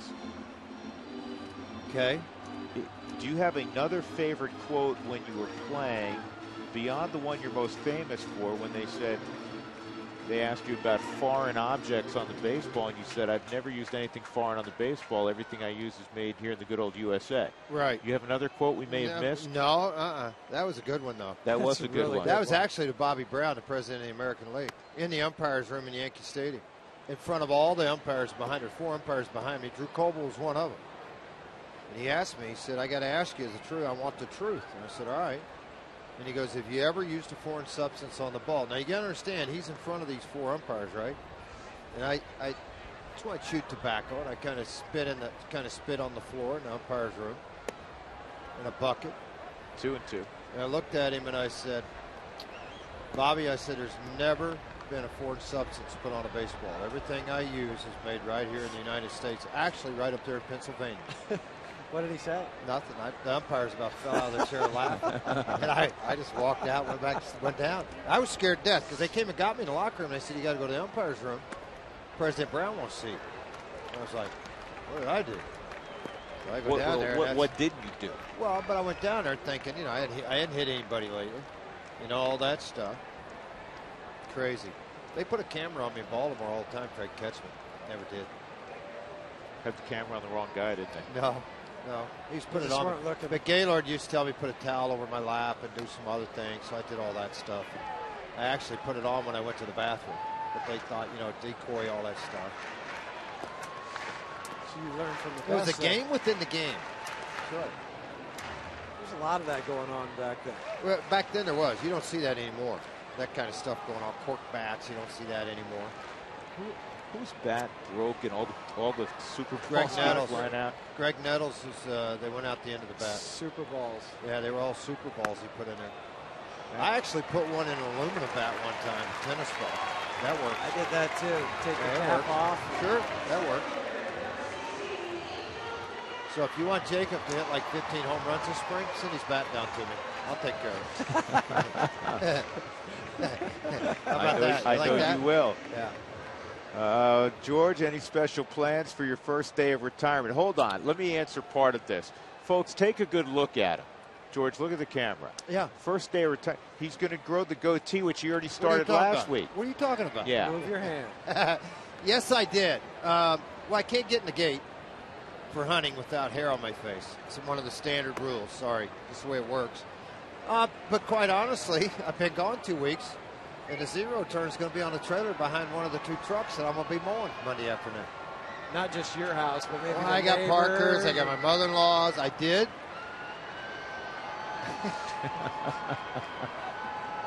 Felt like I was on the Addams Family. His hand came around all of a sudden. I did go up and ask Kay to go ask the neighbor if he wanted me to mow his yard when I got my zero turn. Sure, go ahead. So I did. Call like 2 weeks later. Is he back in town yet? Like a little kid, you got a yard business in Looked like Waterboy driving down the road on my tractor. Weed eater, had a cup holder with coffee in there. It was perfect. 2-0 on Angel Pagan. First and third, one out. And this could be 2. There's 1, and there is 2. Well done. Nice little pirouette at second base, making the turn by Jose Reyes. No damage done despite the leadoff triple by Mac Williamson. The Rockies lead at 9-1 in San Francisco as we move to the 6th.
The party's begun. Who's driving the boat?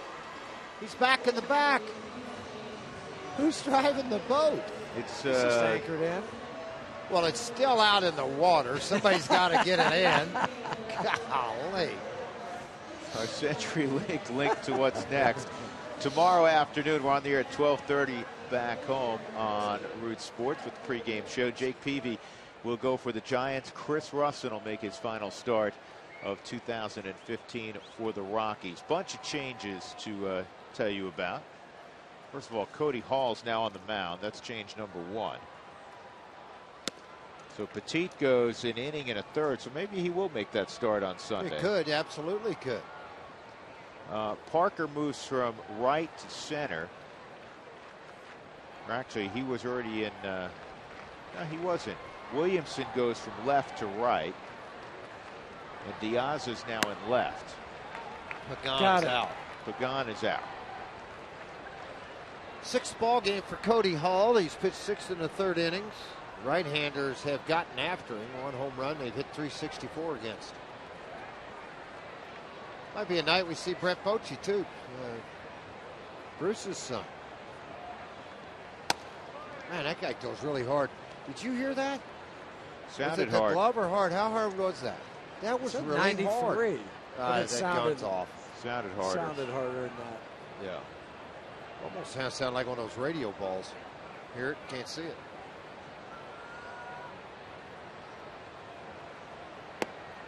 Petit gave up a run in an inning and a third on a hit, a walk, and a strikeout.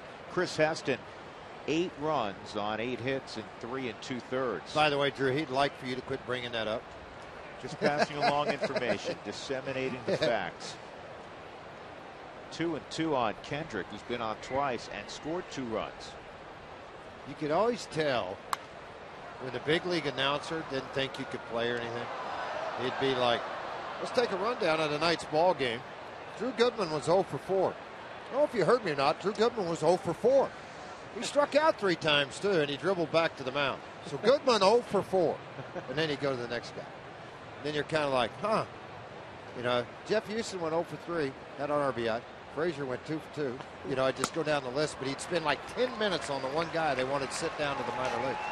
Your point of that well, I'm just saying, I there? kind of thought of that. Kind of when I said, you know, Heston's probably tired of hearing the guys next door say he gave up 8 runs and 3 1/3. Well, as you said, George, many times, next time don't do it, and we won't Next bring time it up. I won't talk about you so bad, right? That's right. Blackman doubled in the 4th inning off the bricks in right field. The numbers don't lie either, by the way.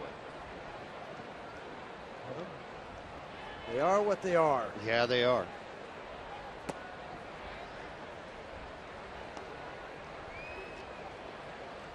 The question for Frage. George, did you ever have a kangaroo court violation? And if so, what was it? You know, that sounds like somebody from fantasy camp. Who sent that in? Put that up. I want to remember it in January. Huey, write his name down. I got it. Roger Roundsville, $5 when you show up first day. Just give it to Huey.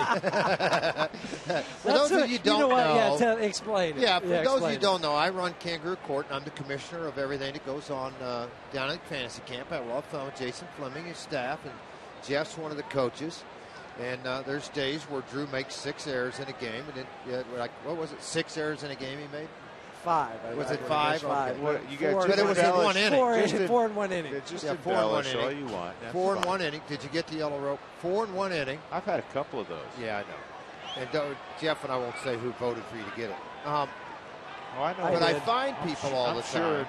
I find people for not wearing a belt, going to hit without a helmet, Transgressions. conducting court in a bar.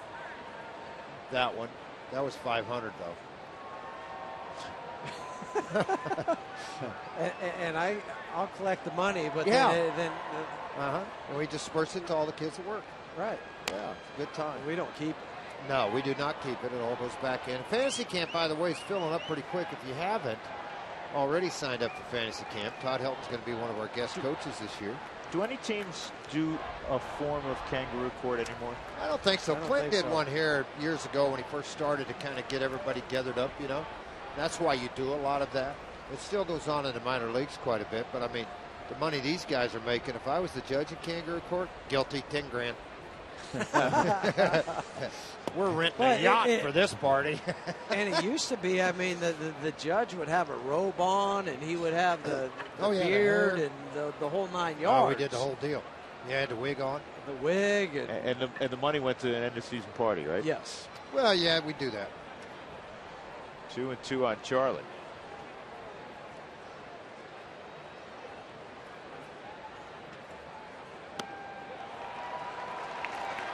Two outs.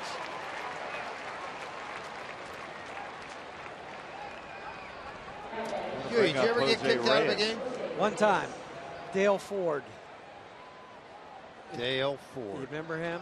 Boy, too bad he's not umpiring anymore. I'd jump him for you. He was, oh boy, it was, Yeah, I didn't agree with the strike three. Oh, yeah, one of those? Yeah. And, well, the thing that got me is I just tossed my bat. Well, I didn't really just toss it, but I kind of flipped it, flung it towards the dugout. And he tossed me as I was walking out to second base. So I didn't realize it until I was out towards the mound when the guy didn't bring me my glove. He said, yeah, they kicked you out. I went and got my money's worth. You get to go back there. Where's my glove? Yeah. You won't be needing it. Go take a shower.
Got a double play. And Jerry Neudecker is umpire. Kelby Tomlinson hits this a long way to left center, but it is a long way to hit it out to left center. But at the time, I went 5 2/3 innings. I think I either struck out 5 or 6. It was the most strikeouts by a relief pitcher in a single appearance at the time in the history of baseball. And we ended up beating Oakland that day. We were down 3-2, and then we came in and just crushed them. We ended up winning like 13-3 or something. But I pitched the whole game. But with 2 outs to the end of the ninth, I stepped off the back of the rubber in Yankee Stadium with 54,000 people there, tipped the cap to my mom and dad. Found them in the stands behind home plate. So that was probably my most favorite time of anything because it was kind of a dad, mom, kid thing, you know. Can you really believe what's going on? And I remember my college roommate and high school teammate, Keith Drumright, who was on the Oakland Ball Club. And I always used to switch balls in between innings because I thought there was like evil stuff from the other guy in the ball, so I'd always just like get rid of it. And Drumright was getting ready to hit. I mean, this is my buddy since 5th grade, right? Roommate in college, the whole deal.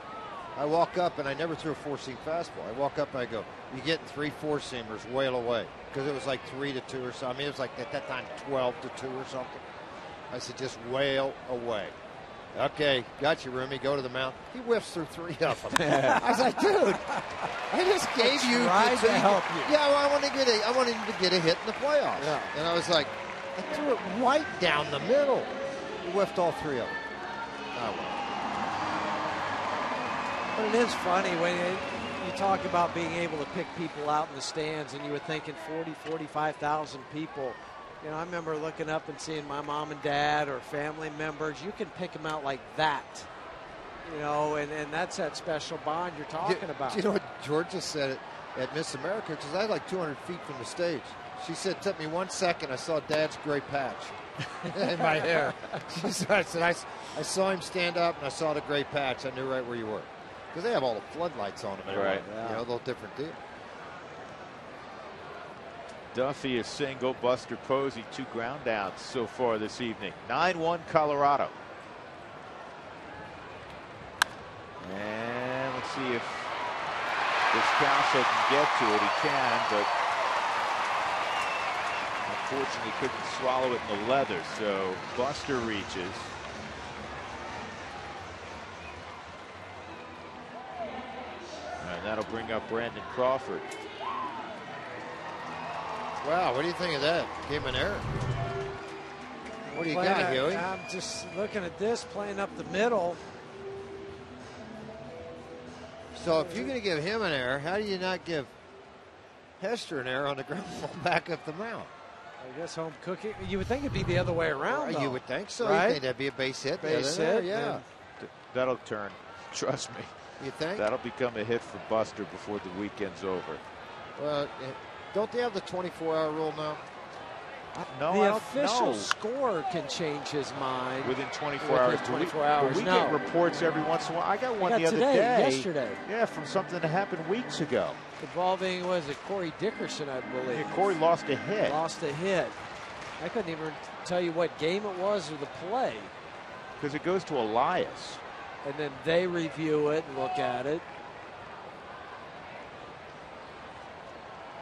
Crawford a single and a fly ball to deep center.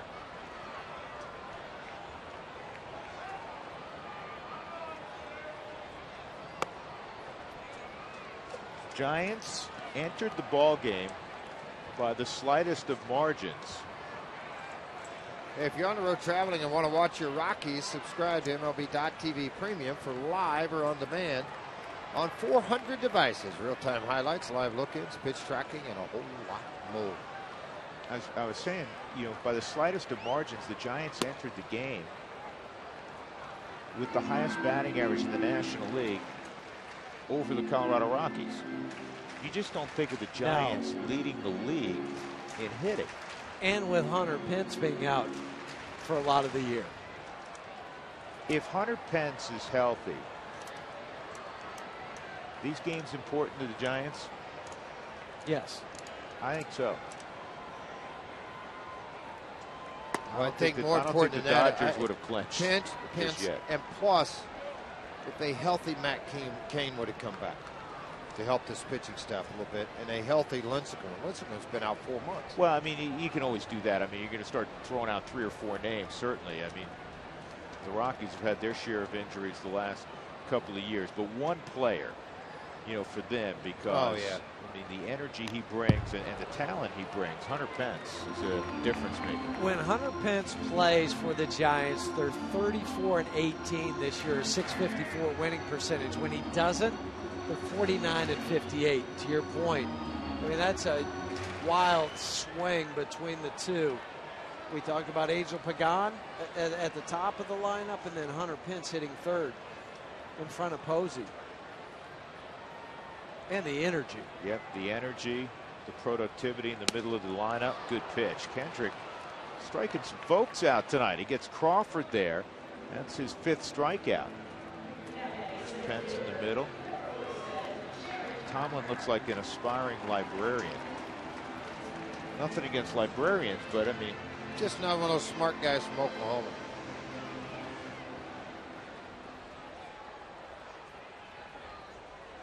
Pence, how long it was going to take you to get that Oklahoma reference. Well, I mean, just throw it out there. With Texas Tech.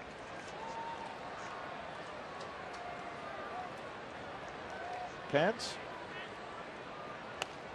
You're talking about Tomlinson went to Texas Tech. Pence went to Texas Arlington. He went to UTA, Texas Arlington, yeah. The Pence looks like he's going to join you on your hunting expedition. No, he's looked like that for a long time. Yeah.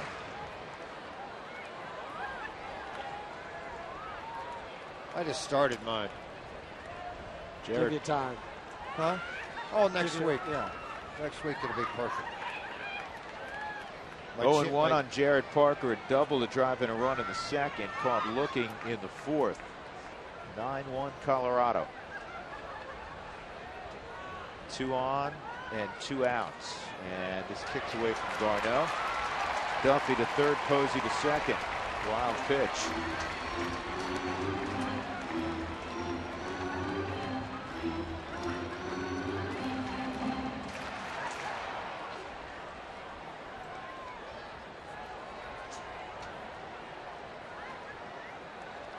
Last time he was able to get the third out in the 6th inning, June 23rd, it was against the Arizona Diamondbacks. Speaking of Kyle Kendrick.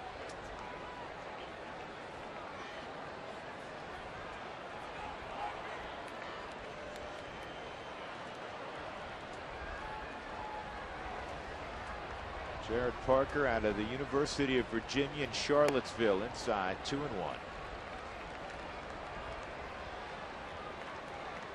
National champs this year.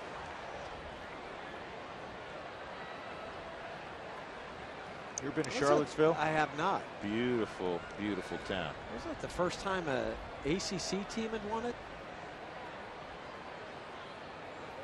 There's a first about something with them winning it this past year. Carolina ever win it? 3-1.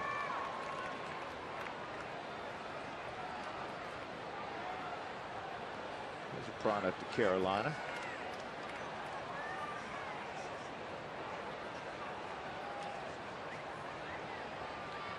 Kyle Kendrick, if he didn't sign out of high school, is going to go to Wazoo. Going to play football, baseball there. Quarterback recruit. Change speeds 3-2.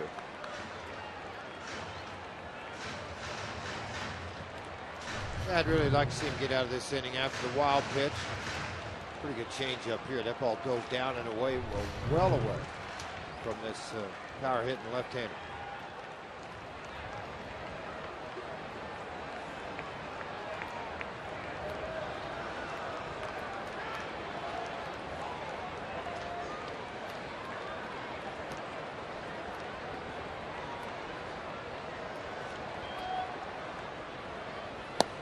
Strike 3, and Parker knew it. 6 strikeouts in the game for Kendrick, and he has really pitched well. He strands a couple more in scoring position.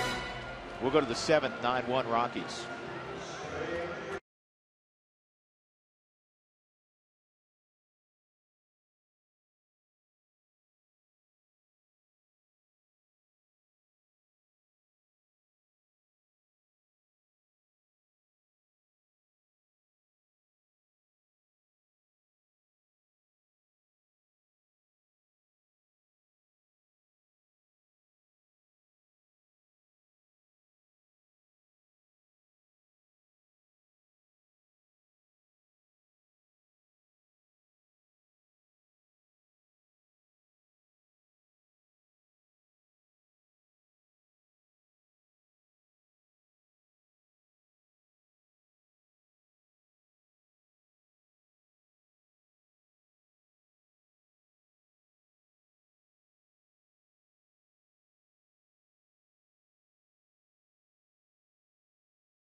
In the third to break open a 1-1 game. They've scored in 4 of the 6 innings this evening.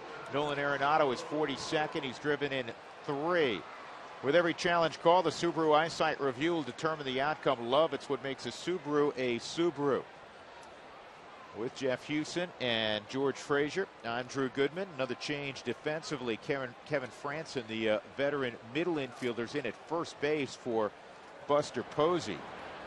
He's back with the Giants. Originally was a draft pick of the Giants. And Cody Hall's second inning of work. Cody misses with an off-speed pitch. And it's 1-0 on Fargo. He had a dribbler for a single that drove in a run in the third. He's 1 for 3. Brooks Brown up in the bullpen for the Rockies. So real quick, we were talking about Virginia winning the national championship at ACC. I said, was it the first one? Well, it was the first time since 1955 when Wake Forest won a championship. So was Sully on that team in 55? 55? No, he came in 56. He was the next year? He was a redshirt 55.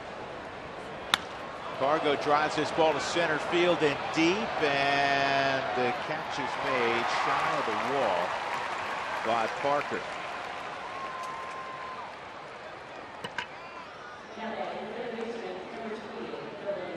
That'll bring up Arenado. With the 3 more ribbies tonight, Nolan's got 130 driven in. Leads all of baseball. Leads all of baseball. And he's in front of Bryce Harper in home runs in the National League. Harper and the Nationals were rained out tonight.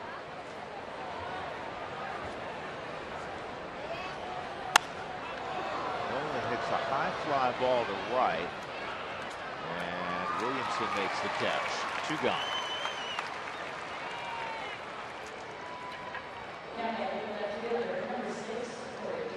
Corey Dickerson's had a big night. 2 for 3, 2-run home run in the third, a double and a run scored in the fifth.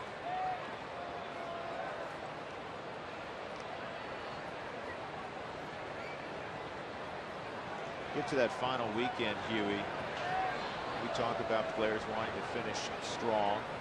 The other thing you want to finish, kind of an obvious one, but you want to finish healthy so you're not rehabbing, but you're training in the offseason to prepare for spring training. It's so key, because if you go into the offseason, I know some players will take a 2 weeks off before they start. I always took a month off just to kind of decompress, not have to worry about being on any schedule, going to the gym.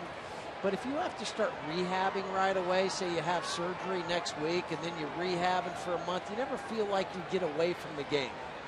And then you start to try to train and prepare for the following season, you just feel like you're playing catch up. You just one season runs into the next.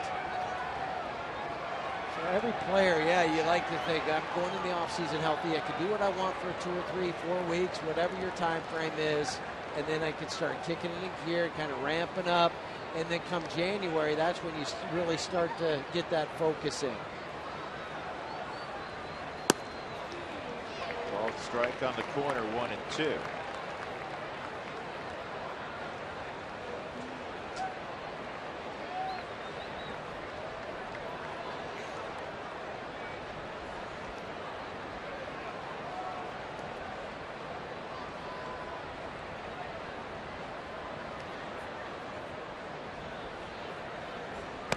And Hall with the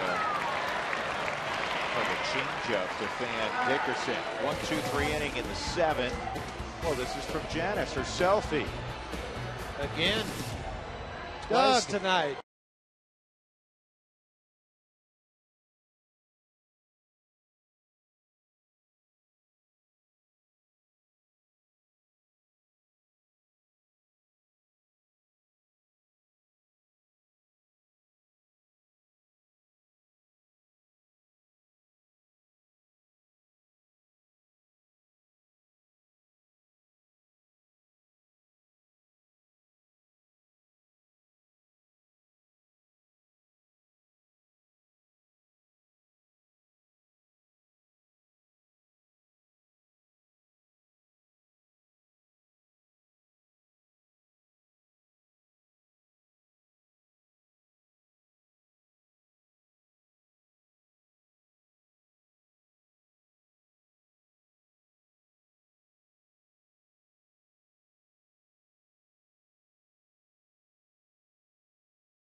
College football kickoff tomorrow on Root Sports at 10 in the morning. Kansas will be in Ames, Iowa to take on the Cyclones. Then at 6, it'll be New Mexico and New Mexico State. All that coming up tomorrow. College football Saturday. In between, catch little baseball as the Rockies will take on the San Francisco Giants in game 2 of the 3-game set. Kyle Parker takes over for Cargo in right field, and Brooks Brown takes over for Kyle Kendrick on the hill. Nice outing for Kyle Kendrick to end the season. 6 innings, 5 hits, a run, a walk, and 6 strikeouts on the night for Kyle.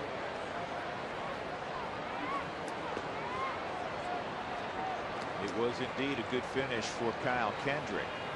And it's quickly 0-2 on Mac Williams, who tripled in the 5th inning.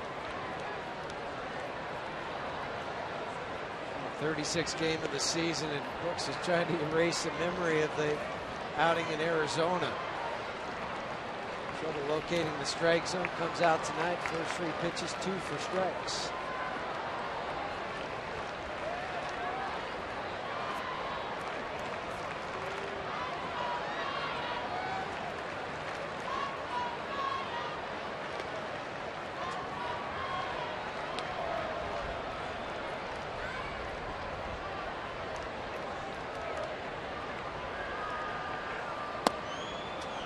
Just missed.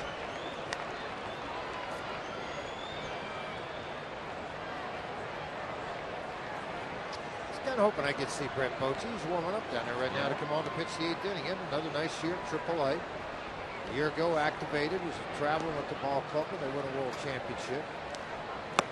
University of Kansas product. We were just talking about KU. He's a Jayhawk. Strikeout of Williamson, 1 out. And that'll bring up Trevor Brown. An emotional moment for Bruce Bochy last year when he brought his son into a big league game for the first time. Can't imagine. Well, you think about it, I mean, you've coached your kids. I have. George has. Just what it's like when you're coaching your own kid at the youth level. Magnify that about 100 times. Yeah. Well, Boat said he always, for whatever reason, at all the hotels last September, all of his meals got assigned to his dad's room. and then his very first game in the big leagues, he comes in, he goes, "Hey, Dad, I need 5 tickets." He goes, "You're making money. You get your own." He goes, "No, come on, Dad." Come on. So Boat's like, "All right, put their name down." Because the players have to pay for their tickets now. That's different. He was gonna ride Dad's yeah, why not? Sure. expense account. Hey, you're the all one he could. You're the one with the 5-year deal. I'm just up here from September, pal. Brett got married a year ago. Got married in Colorado, actually, I think. If I'm not mistaken. Estes Park. He's getting married. He's getting married this offseason in Estes Park. I think November.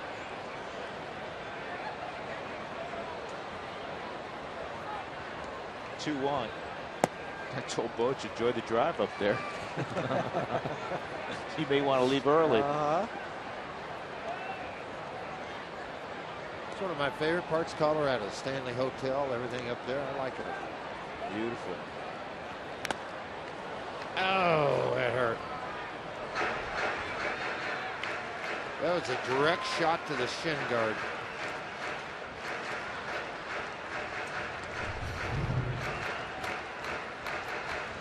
Just catch it. Maybe on the toe. Oh, right on top of it, yeah. I love it when they replay it slow motion and the reactions like 5 seconds pass, you know. You get hit and then they just kind of sit there like, I think I just got hit and it really hurts.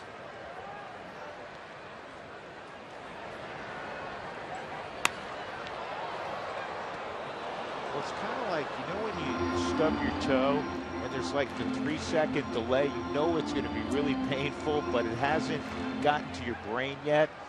And you want to just yell, but you can't. And then you know it hurts. Do I grab it? No, it hurts if I grab my toe.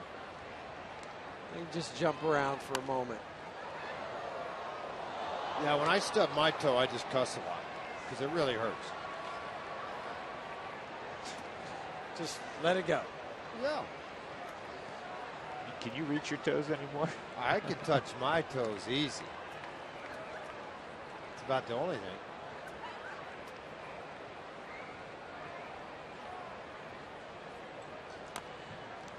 Another 3-2.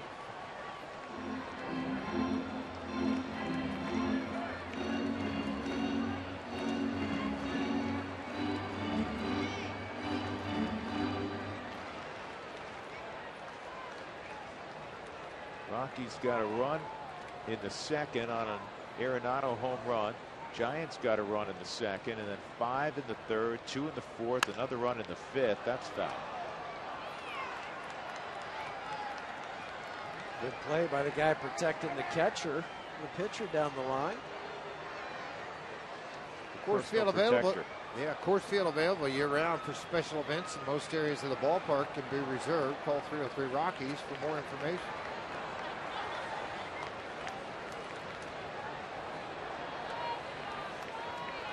Two from Brown.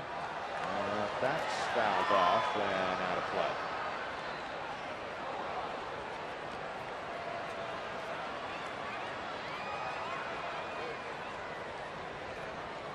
So with the Giants being eliminated, fellas, on Tuesday, it guarantees that this year we'll have a new world champion. 16 straight years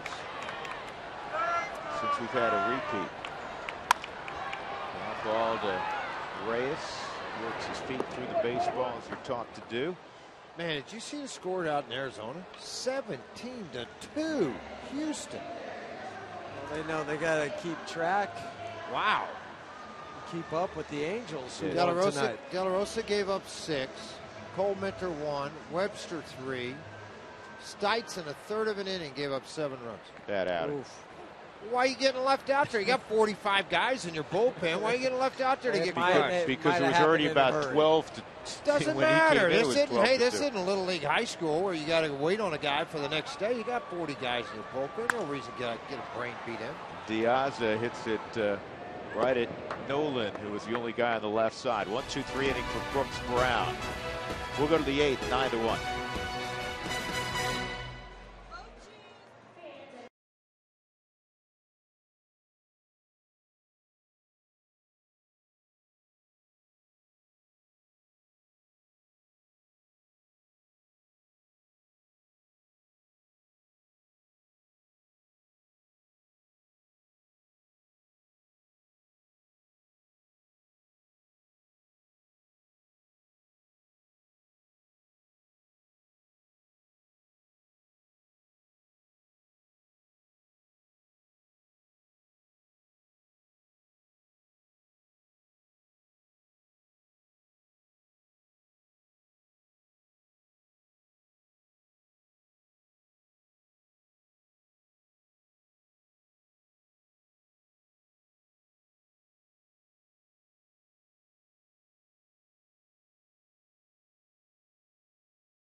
It's a lumpy.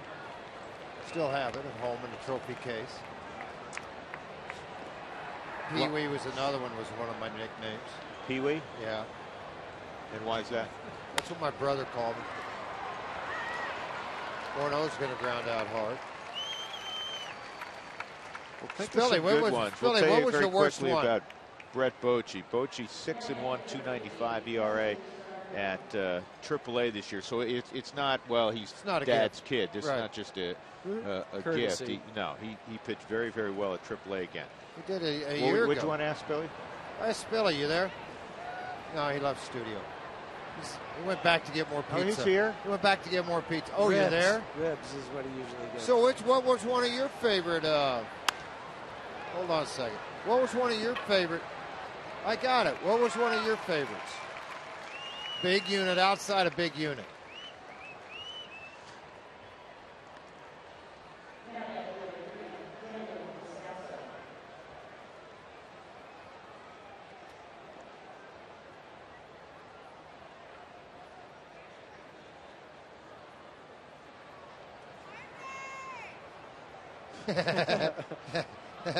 Does he know that?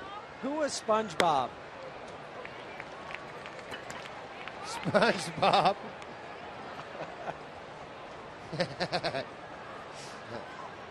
I just kind of like that.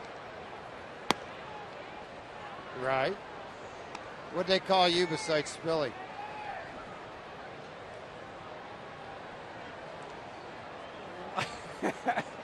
I thought they called you Unibrow.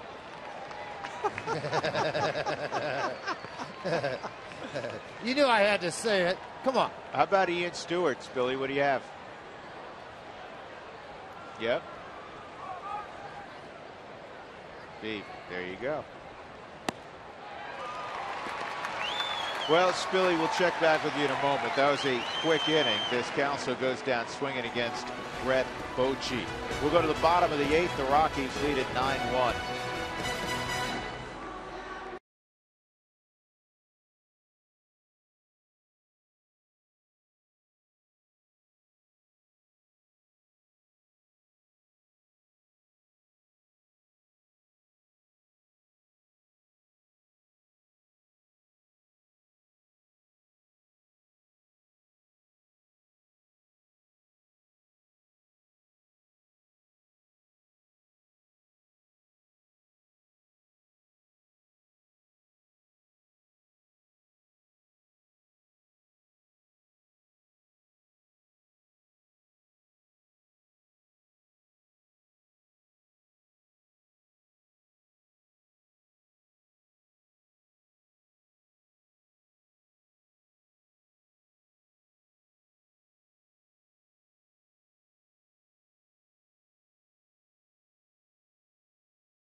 Rockies leading 9-1 as we go to the bottom of the eighth inning with George Frazier and Jeff Houston. I'm Drew Goodman. Some changes to tell you about. Arenado's out of there. Rafael Ino's at third.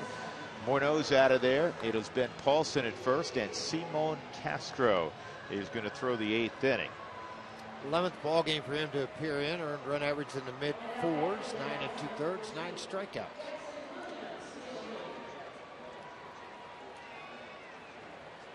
Jackson Williams is going to be the pinch hitter here. Well, I didn't know. I forgot Jackson was back with those guys. That's an Okie. That's an Okie, and he just lined it down the third base line. He was with the Rockies last year for a minute.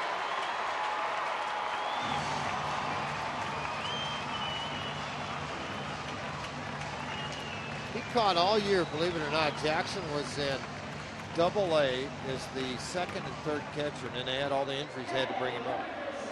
Former #1 draft pick of the Giants. You never know, right? That's right. Good for Jackson. Bad for Simone, but you like to see a guy like this been around a long time. He's had very good steel body. Just got the ball out front and hooked it down the third base line. Jackson got in 7 games with the Rockies last year, 3 for 14, but he hit a home run. 3-run home run, if I remember right. You're absolutely right. It was a 3-run home run. 746 minor league games. So you're right. When you see a guy get an opportunity after all that work down under. Kelby Tomlinson, the former Red Raider, 1 for 3.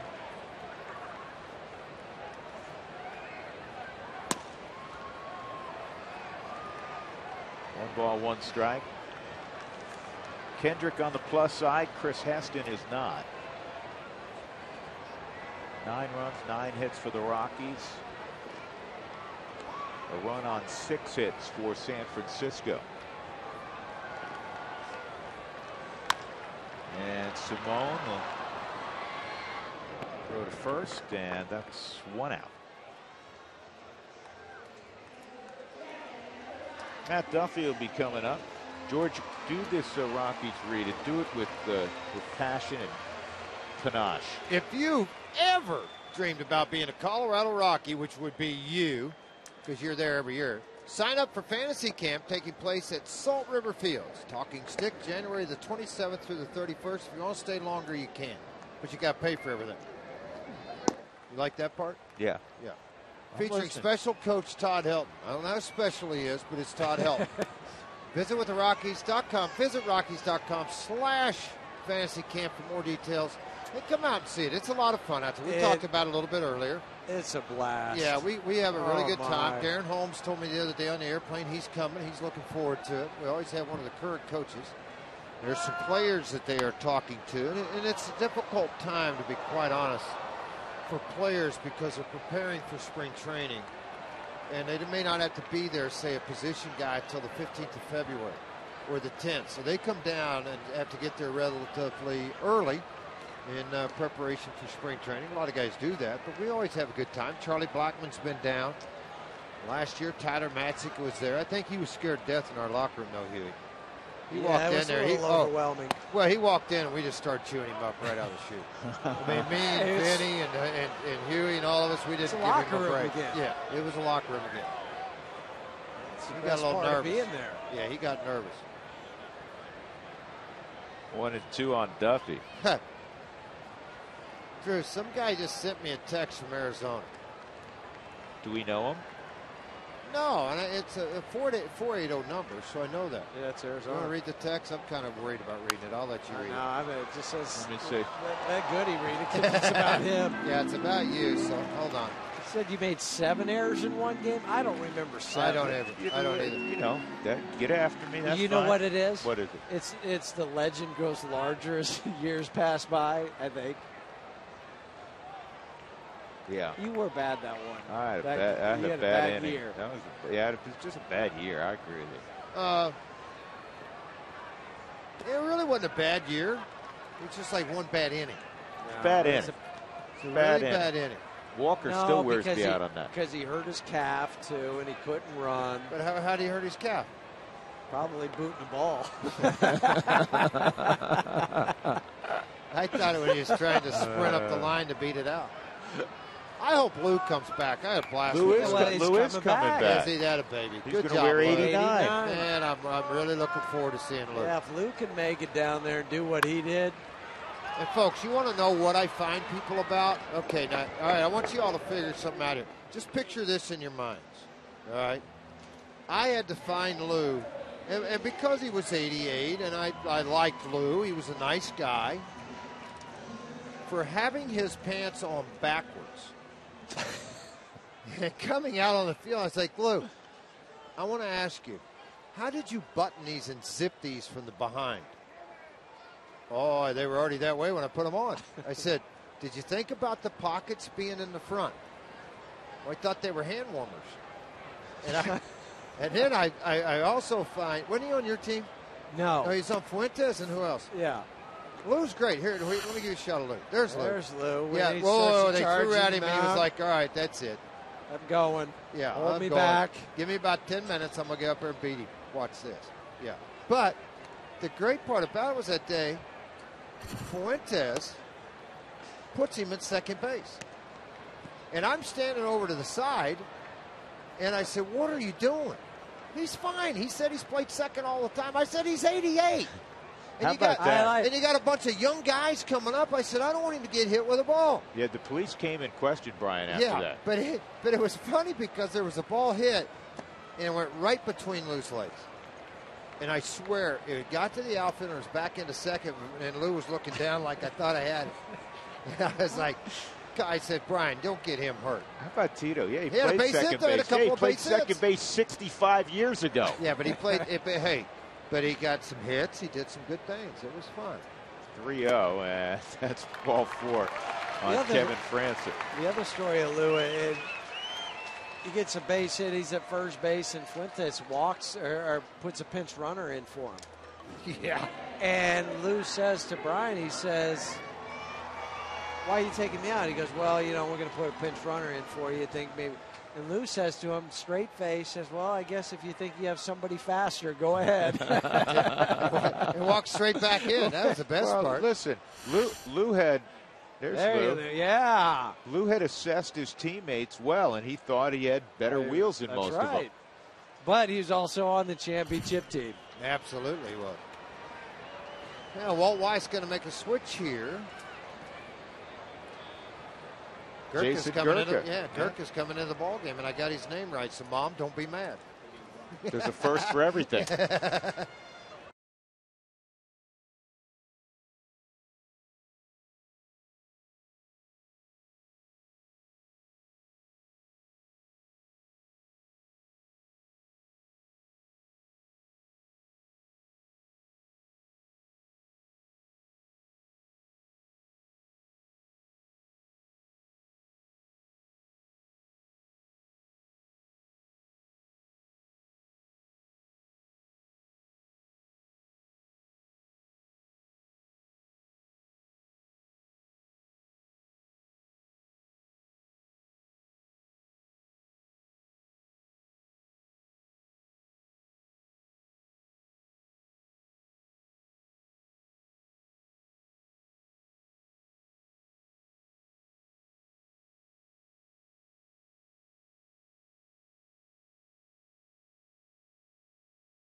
To the plate, Jason Gurka has completed his warm-up pitches. Jackson Williams doubled leading off the inning. He's at second. A moment ago, Kevin Franson drew a walk. You know what? I told Huey one time a minute ago when all these people were coming in the game making all these. I said, it's a great night. Nobody's mom's going to be mad. Everybody gets to play. They're not going to call Walt going, why didn't you get my son in? Particularly from the Giants pitching staff. They're all getting in.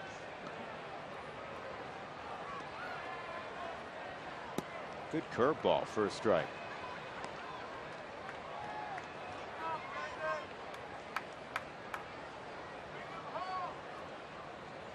$81 ribbies, a big number. For anybody, particularly shortstop. Crawford an all-star this year. Good pickup by Dustin Garneau.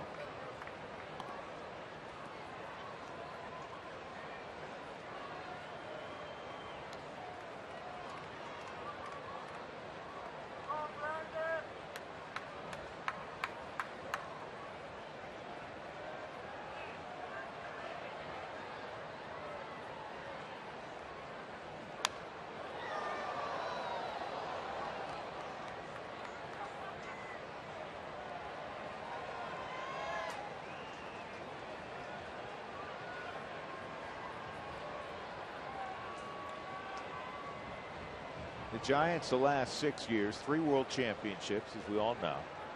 What's interesting is that as dominant as they've been in the postseason, they have just 2 90-plus win seasons in those 6 years. One of the years they won less than 90 and ended up as world champs. And of course, they're wild card. Yeah, wild card a couple times, because the Dodgers have won 3 straight division titles for the first time in their LA history. They never won 3 straight when they were in Brooklyn. Well, they weren't as good then. Saying that tongue in cheek, obviously. That's why it's one of the great rivalries in all of sports. The Giants and Dodgers go all the way back to their New York days.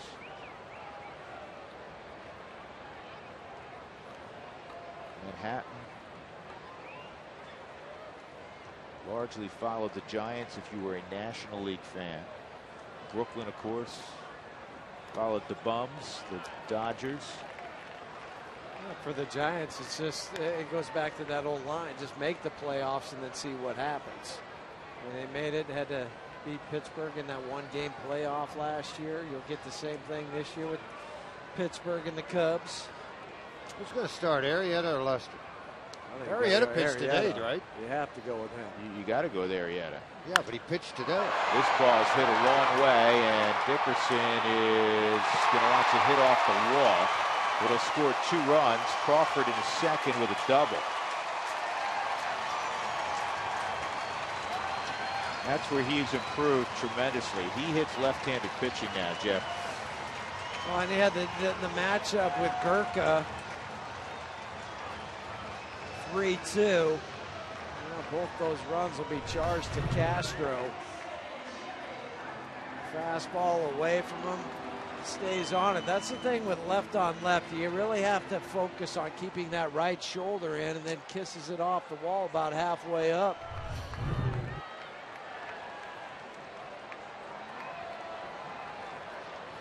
Jared Parker, an RBI double in the second. And a couple of strikeouts against Kyle Kendrick. And he missed that by 1.5 feet, 0-1.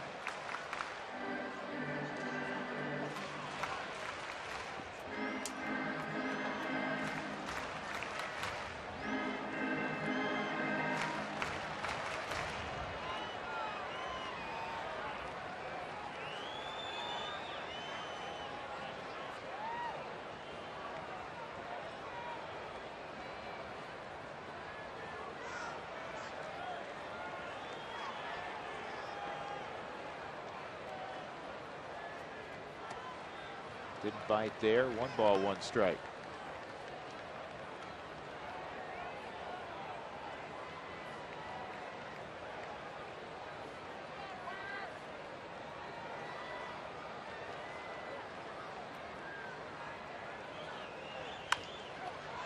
Weak ground ball to Descalso. That'll end the inning. 2 runs for the Giants. It's 9-3 as we go to the 9th.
And Mike Broadway is on the mound. Jackson Williams stays in the ball game. He's behind the plate. I remember last year when Jackson left Colorado, he had to have his knee operated on. He's always been a good catch and throw guy. Broadway, 20th game for him to pitch in. He's kicked around in the minor leagues for quite a while with a number of different ball clubs. Still possesses a very big arm. He'll come on now, and he'll get a shot at Kyle Parker. Lead off the inning here, former teammate of Jackson Williams. George, we have a scoring update from Arizona. Don't tell me they hit the 20 mark. No, Better watch out. You better not score them all. You know, on one game, you got 2 more to go. How many points have the Texans scored this year? Well, I don't know. Don't really care. Well, the Astros, look out. The Astros have 21 runs tonight. Wow. 21-3. Arizona did manage a field goal. It's a franchise record for the Astros. 21 runs on 17 hits. Well, A.J. Schugel, unfortunately, 1 inning, 3 hits, 4 runs, 3 earned, a walk and a strikeout in his 1 inning of work. This is when you know it's bad. When you have more errors than runs. Arizona has 4 errors tonight, 3 runs. Crazy. By the way, the Angels beat Texas 2-1. Pirates won that game against Cincinnati in 12, 6-4. McCutcheon at his 23rd in the game. Marte is 19th. What did Minnesota do tonight? They got beat 3-1. They'll fall back in the standings even farther. Now you heard Mike Trout say yesterday, we can't lose again. And George told you earlier, the Angels did win 2-1. The wild card standings right now, Houston has a half game, which it'll stay a game over the Angels. The Twins will fall to 2 back. 2 back with 2 to go. Been a great season for Paul Molitor, his first year.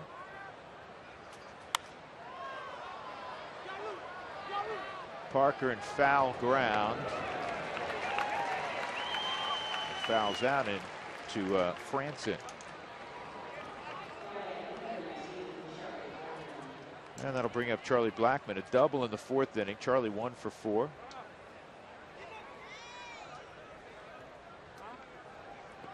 Did you mention Arrieta won again today? I did not mention that. 22-6. But I'll let you know, Drew, he did win today. A 1.77 ERA. Is that any good? I think it's under 1 the second half.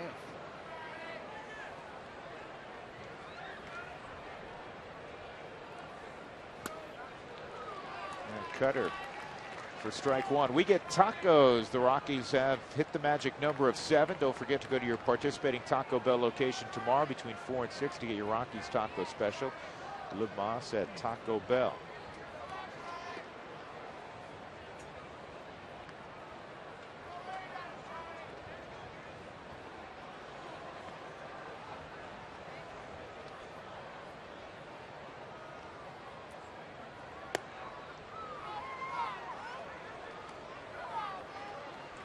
Go to another tweet. Who do you have in the World Series, George? Well, it's a great question. Everybody seems to be talking an awful lot about the Toronto Blue Jays. Kind of agree with them. They've got the pitching with David Price added to that. Tulowitzki's coming back off of that. I still think that it's crazy. What are you pointing at, Doug? Yeah, Tulowitzki came back today and played, but call me crazy, but I think Pittsburgh may surprise everybody be there. I don't think that's crazy at all. I mean, seriously, I just think Pittsburgh has a little bit of everything they need. They're playing great baseball, and they're just one of those guys could be like the Giants, win that first game and then just take off on a roll. Well, you got some front-end pitching with Garrett Cole and Francisco Liriano. The bullpen is solid. You have a guy with 50-plus saves in Mark Melancon. I know he's not a dominant stuff type of closer. They play really well as a team. You know, the one issue, it's not so much overall defense. I don't want to point my finger at one guy, but, you know, Pedro Alvarez has struggled at first base, and they usually pull him out of there on the plus side after 6-7 innings. But I would agree with you. I mean, there's a lot of people that like Pittsburgh. I think that Mets and Dodgers series is going to be fascinating. You know what the Dodgers have up front with Kershaw and Greinke. the Mets seem like they have a never-ending supply of number one type guys. It's going to be interesting. It's going to be a fun playoff to watch. This is a ground ball to second. 2 outs.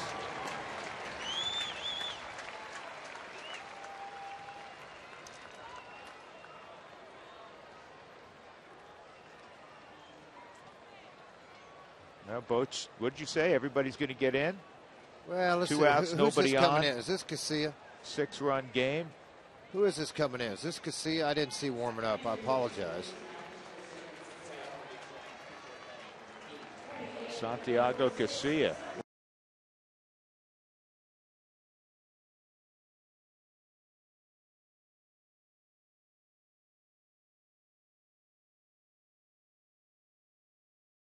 Their closer coming in a 9-3 ball game, and it has to do with not games, but games finished.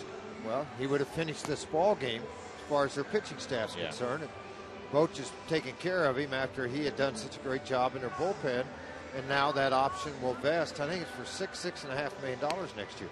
Yeah, he's part of their core 4, George, in the bullpen. This is really unusual, and you know because you made your living down there. For a lengthy period of time, they've had Casilla, they've had Romo, they've had Affeldt, they've had Lopez. Right, and Affeldt's retired. Right, but the two lefties that we just mentioned have the most appearances active of any lefties in the game. Lopez is slightly in front of Jeremy Affeldt. And a manager will tell you, it's a cliche now, that you're only as good as your bullpen. Well, for Bruce Bochy, who's a wonderful manager, he's a Hall of Fame manager, you look at those 4 guys that he knew every year he could rely on, guys that pitched on the plus side and helped him win a lot of ball games. Right, I mean, his left side, right side of your bullpen, and it wouldn't bother him one bit to go to the left side of that bullpen and see good results. You see that 61 strikeouts in 57 innings. An ERA of 2.84 and a record of 4-2, 66th appearance.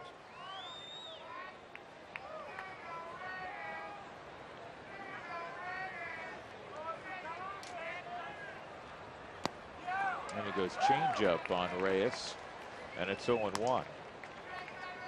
Jose's had a nice ball game, singled and scored in the 3rd, doubled in 2 in the 4th, 2 for 4.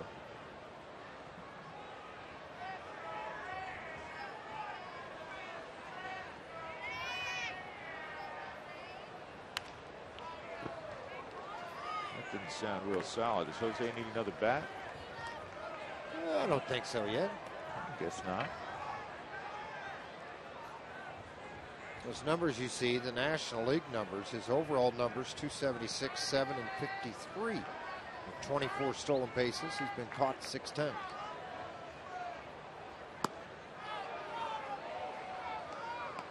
He held up. So Tulowitzki came back tonight, as Dougie mentioned to you, George, 2 for 5.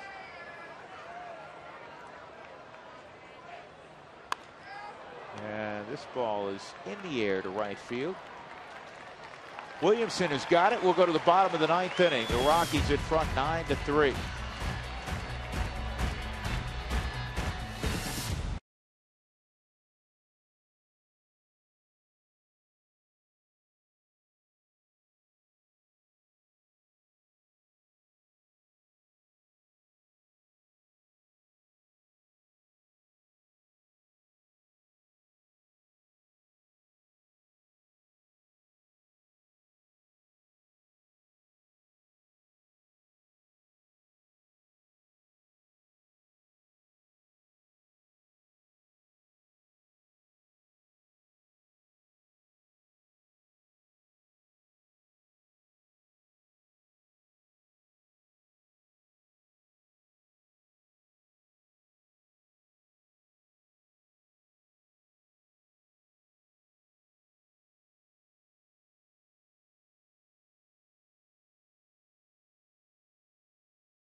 Ball on Root Sports is brought to you by Southwest Airlines. Book your low fare now at southwest.com. By Mike Shaw Subaru, always our lowest price in sales and service guaranteed. And by Office Liquidators, offering Colorado's largest selection and lowest prices for new, used, and refurbished office furniture. You know what time of night it is, Frazier? Nighttime. It's time the seagulls get fed. They always start gathering around this time. Rockies looking for 3 more outs. They're enjoying a 9-3 lead. John Axford will try to produce those final 3 outs. Mac Williamson will be the first up.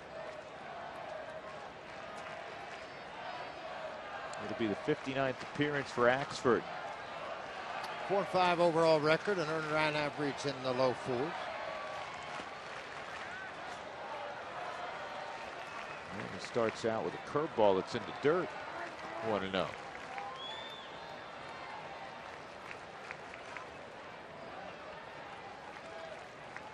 Williamson tripled in the 5th, towering fly ball to right center field. This is a blooper, but getting out there is Descalso.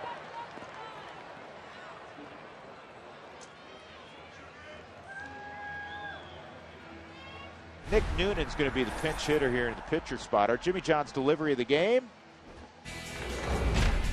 Nolan Arenado. Is this the first time this year he's won this award? No. 42nd home run. Gave the Rockies an early 1-0 lead. His next time up, he goes right center field on a breaking ball to drive in 2 more. RBIs 129 and 130. And he has a new major league record. Most extra base hits in a season ever for a third baseman. 88.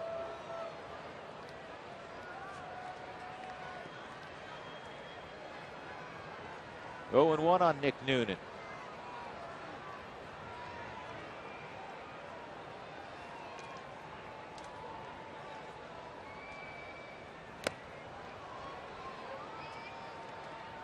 Is Caddyshack too old that they would yell Noonan at him?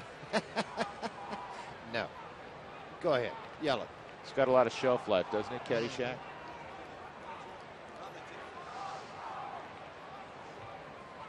Here's the 0-2, and that's a little too high.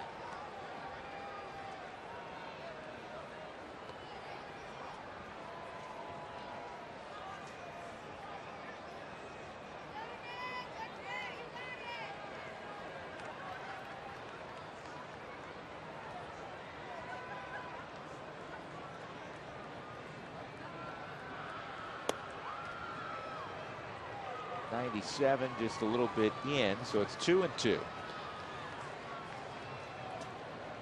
The Rockies, with the presumptive victory, will guarantee themselves of winning the season series again against the Giants. They won the season series last year, and the Giants ended up as world champions. Walt has said on a number of occasions this year, and even last year, playing the Giants brings out the best in the Rockies. Because of the standard this organization has set, winning 3 out of the 5 world championships. Here's the 3-2. And a fastball strikes out Noonan. 2 gone. Alejandro Diazu came in a few innings back and stayed in the ball game. He pinch hit, stayed in left field. He'll have his 3rd plate appearance. He walked in, grounded to 3rd. Get a pitching matchup tomorrow. Chris Russin for the Rockies and the ageless one, Jake Peavy. He keeps winning and winning and winning. It's amazing. Does a good job every year. Gives you some innings. His record is not this year particularly jump right out at you, but he's pitched a lot of games that he kept them in and did exactly what they thought he would do. Give you 6 innings and a chance to win.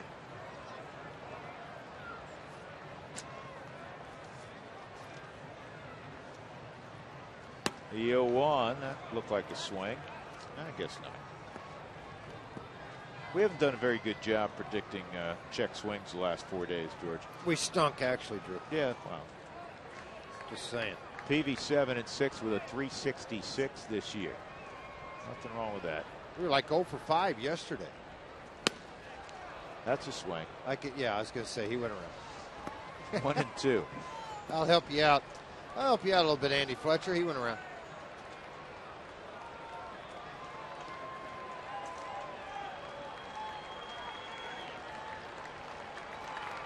Here's the 1-2 to Diaza. That's a fair ball off the bag.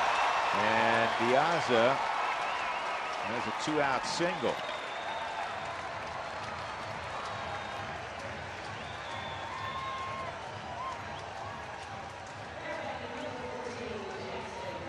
So Jackson Williams will get another AB.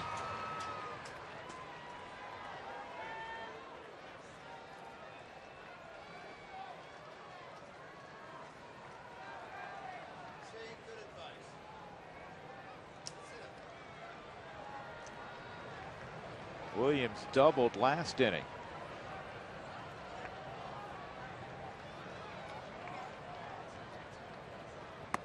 And the fastball, no swing, 1-0.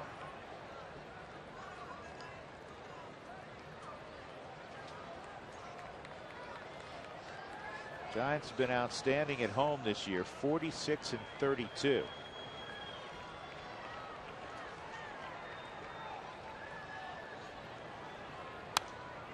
They're about to be just 2-5 in this ballpark, though, against the Rockies. Yeah, the Rockies played really well here in this ballpark. Well, think about it, George. The Rockies 65-121 in the Bay Area, but the last couple of years 9-7. What, in back-to-back years they swept them here? Yeah. Last year and this year they swept a series in May here.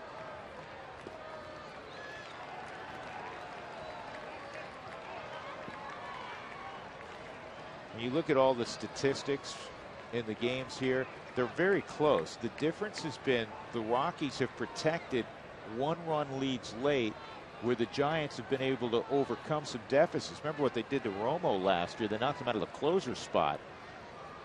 In Denver, 2 different ball games in here.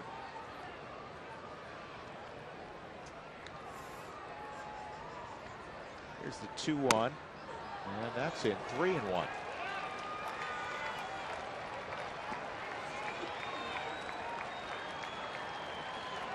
16 pitches into the inning, 8 balls and 8 strikes.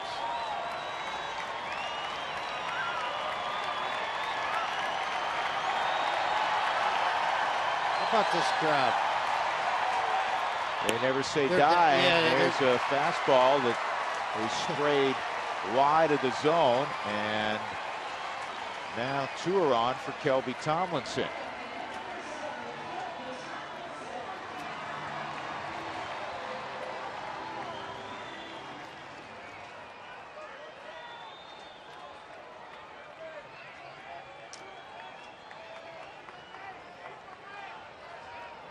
Tomlinson tonight a single back in the 3rd. He's 1 for 4. He's played a lot the last couple of months. Joe Panic with back issues, shut down for the year.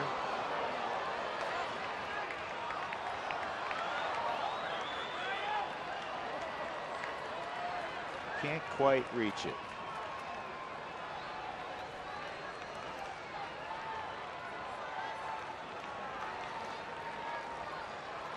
He kind of did the psych for a second, didn't he, George?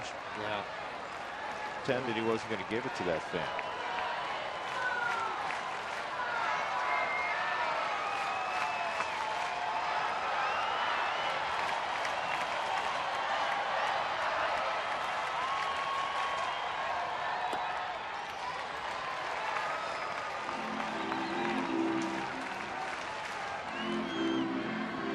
Ball on a strike.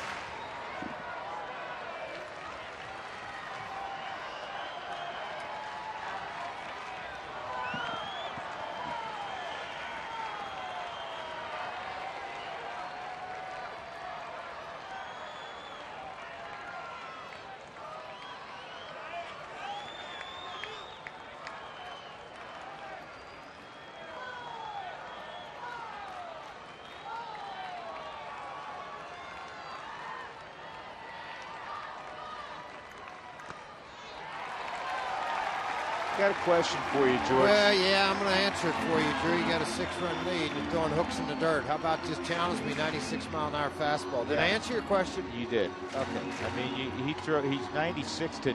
We've seen him top out at 100. Yep. Hit the first pitch of the inning was a curveball up by 6 runs. I didn't understand that. And part of it is, I'm sure, he's saying, all right, you're not going to get a cheap shot off of me. So I'm going to throw a curveball, try to get him to roll it over. The guy hit one right down the line. He walked Williams.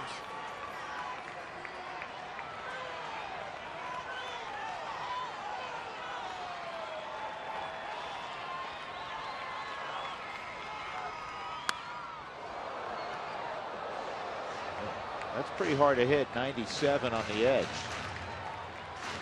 2-2.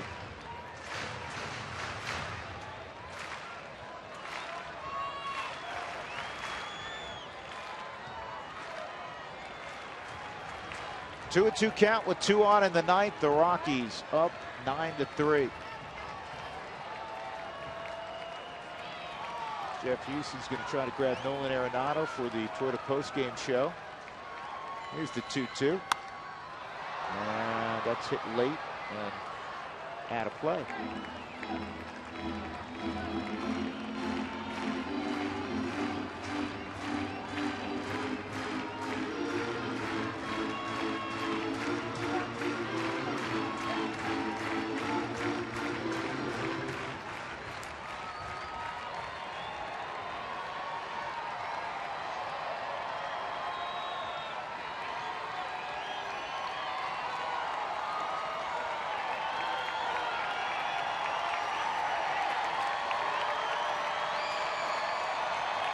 Another 2-2. Got him. Ball game over. The Rockies win it 9-3. Nice way to start the final series of the year here in San Francisco. Nolan Arenado stars once again offensively. And Kyle Kendrick finishes up with one of his better performances of the year. 6 innings of 1-run baseball. He allowed just 4 hits in picking up his 7th victory of the year. Heston takes the loss. He's 12-11. And again, this guarantees that the Rockies have won the season series with their 10th victory against the Giants this year. They're 5-2 at AT&T. A good win all the way around. Rockies 9, Giants 3. To our Root Sports studios in Denver, here's Jenny and Spilly.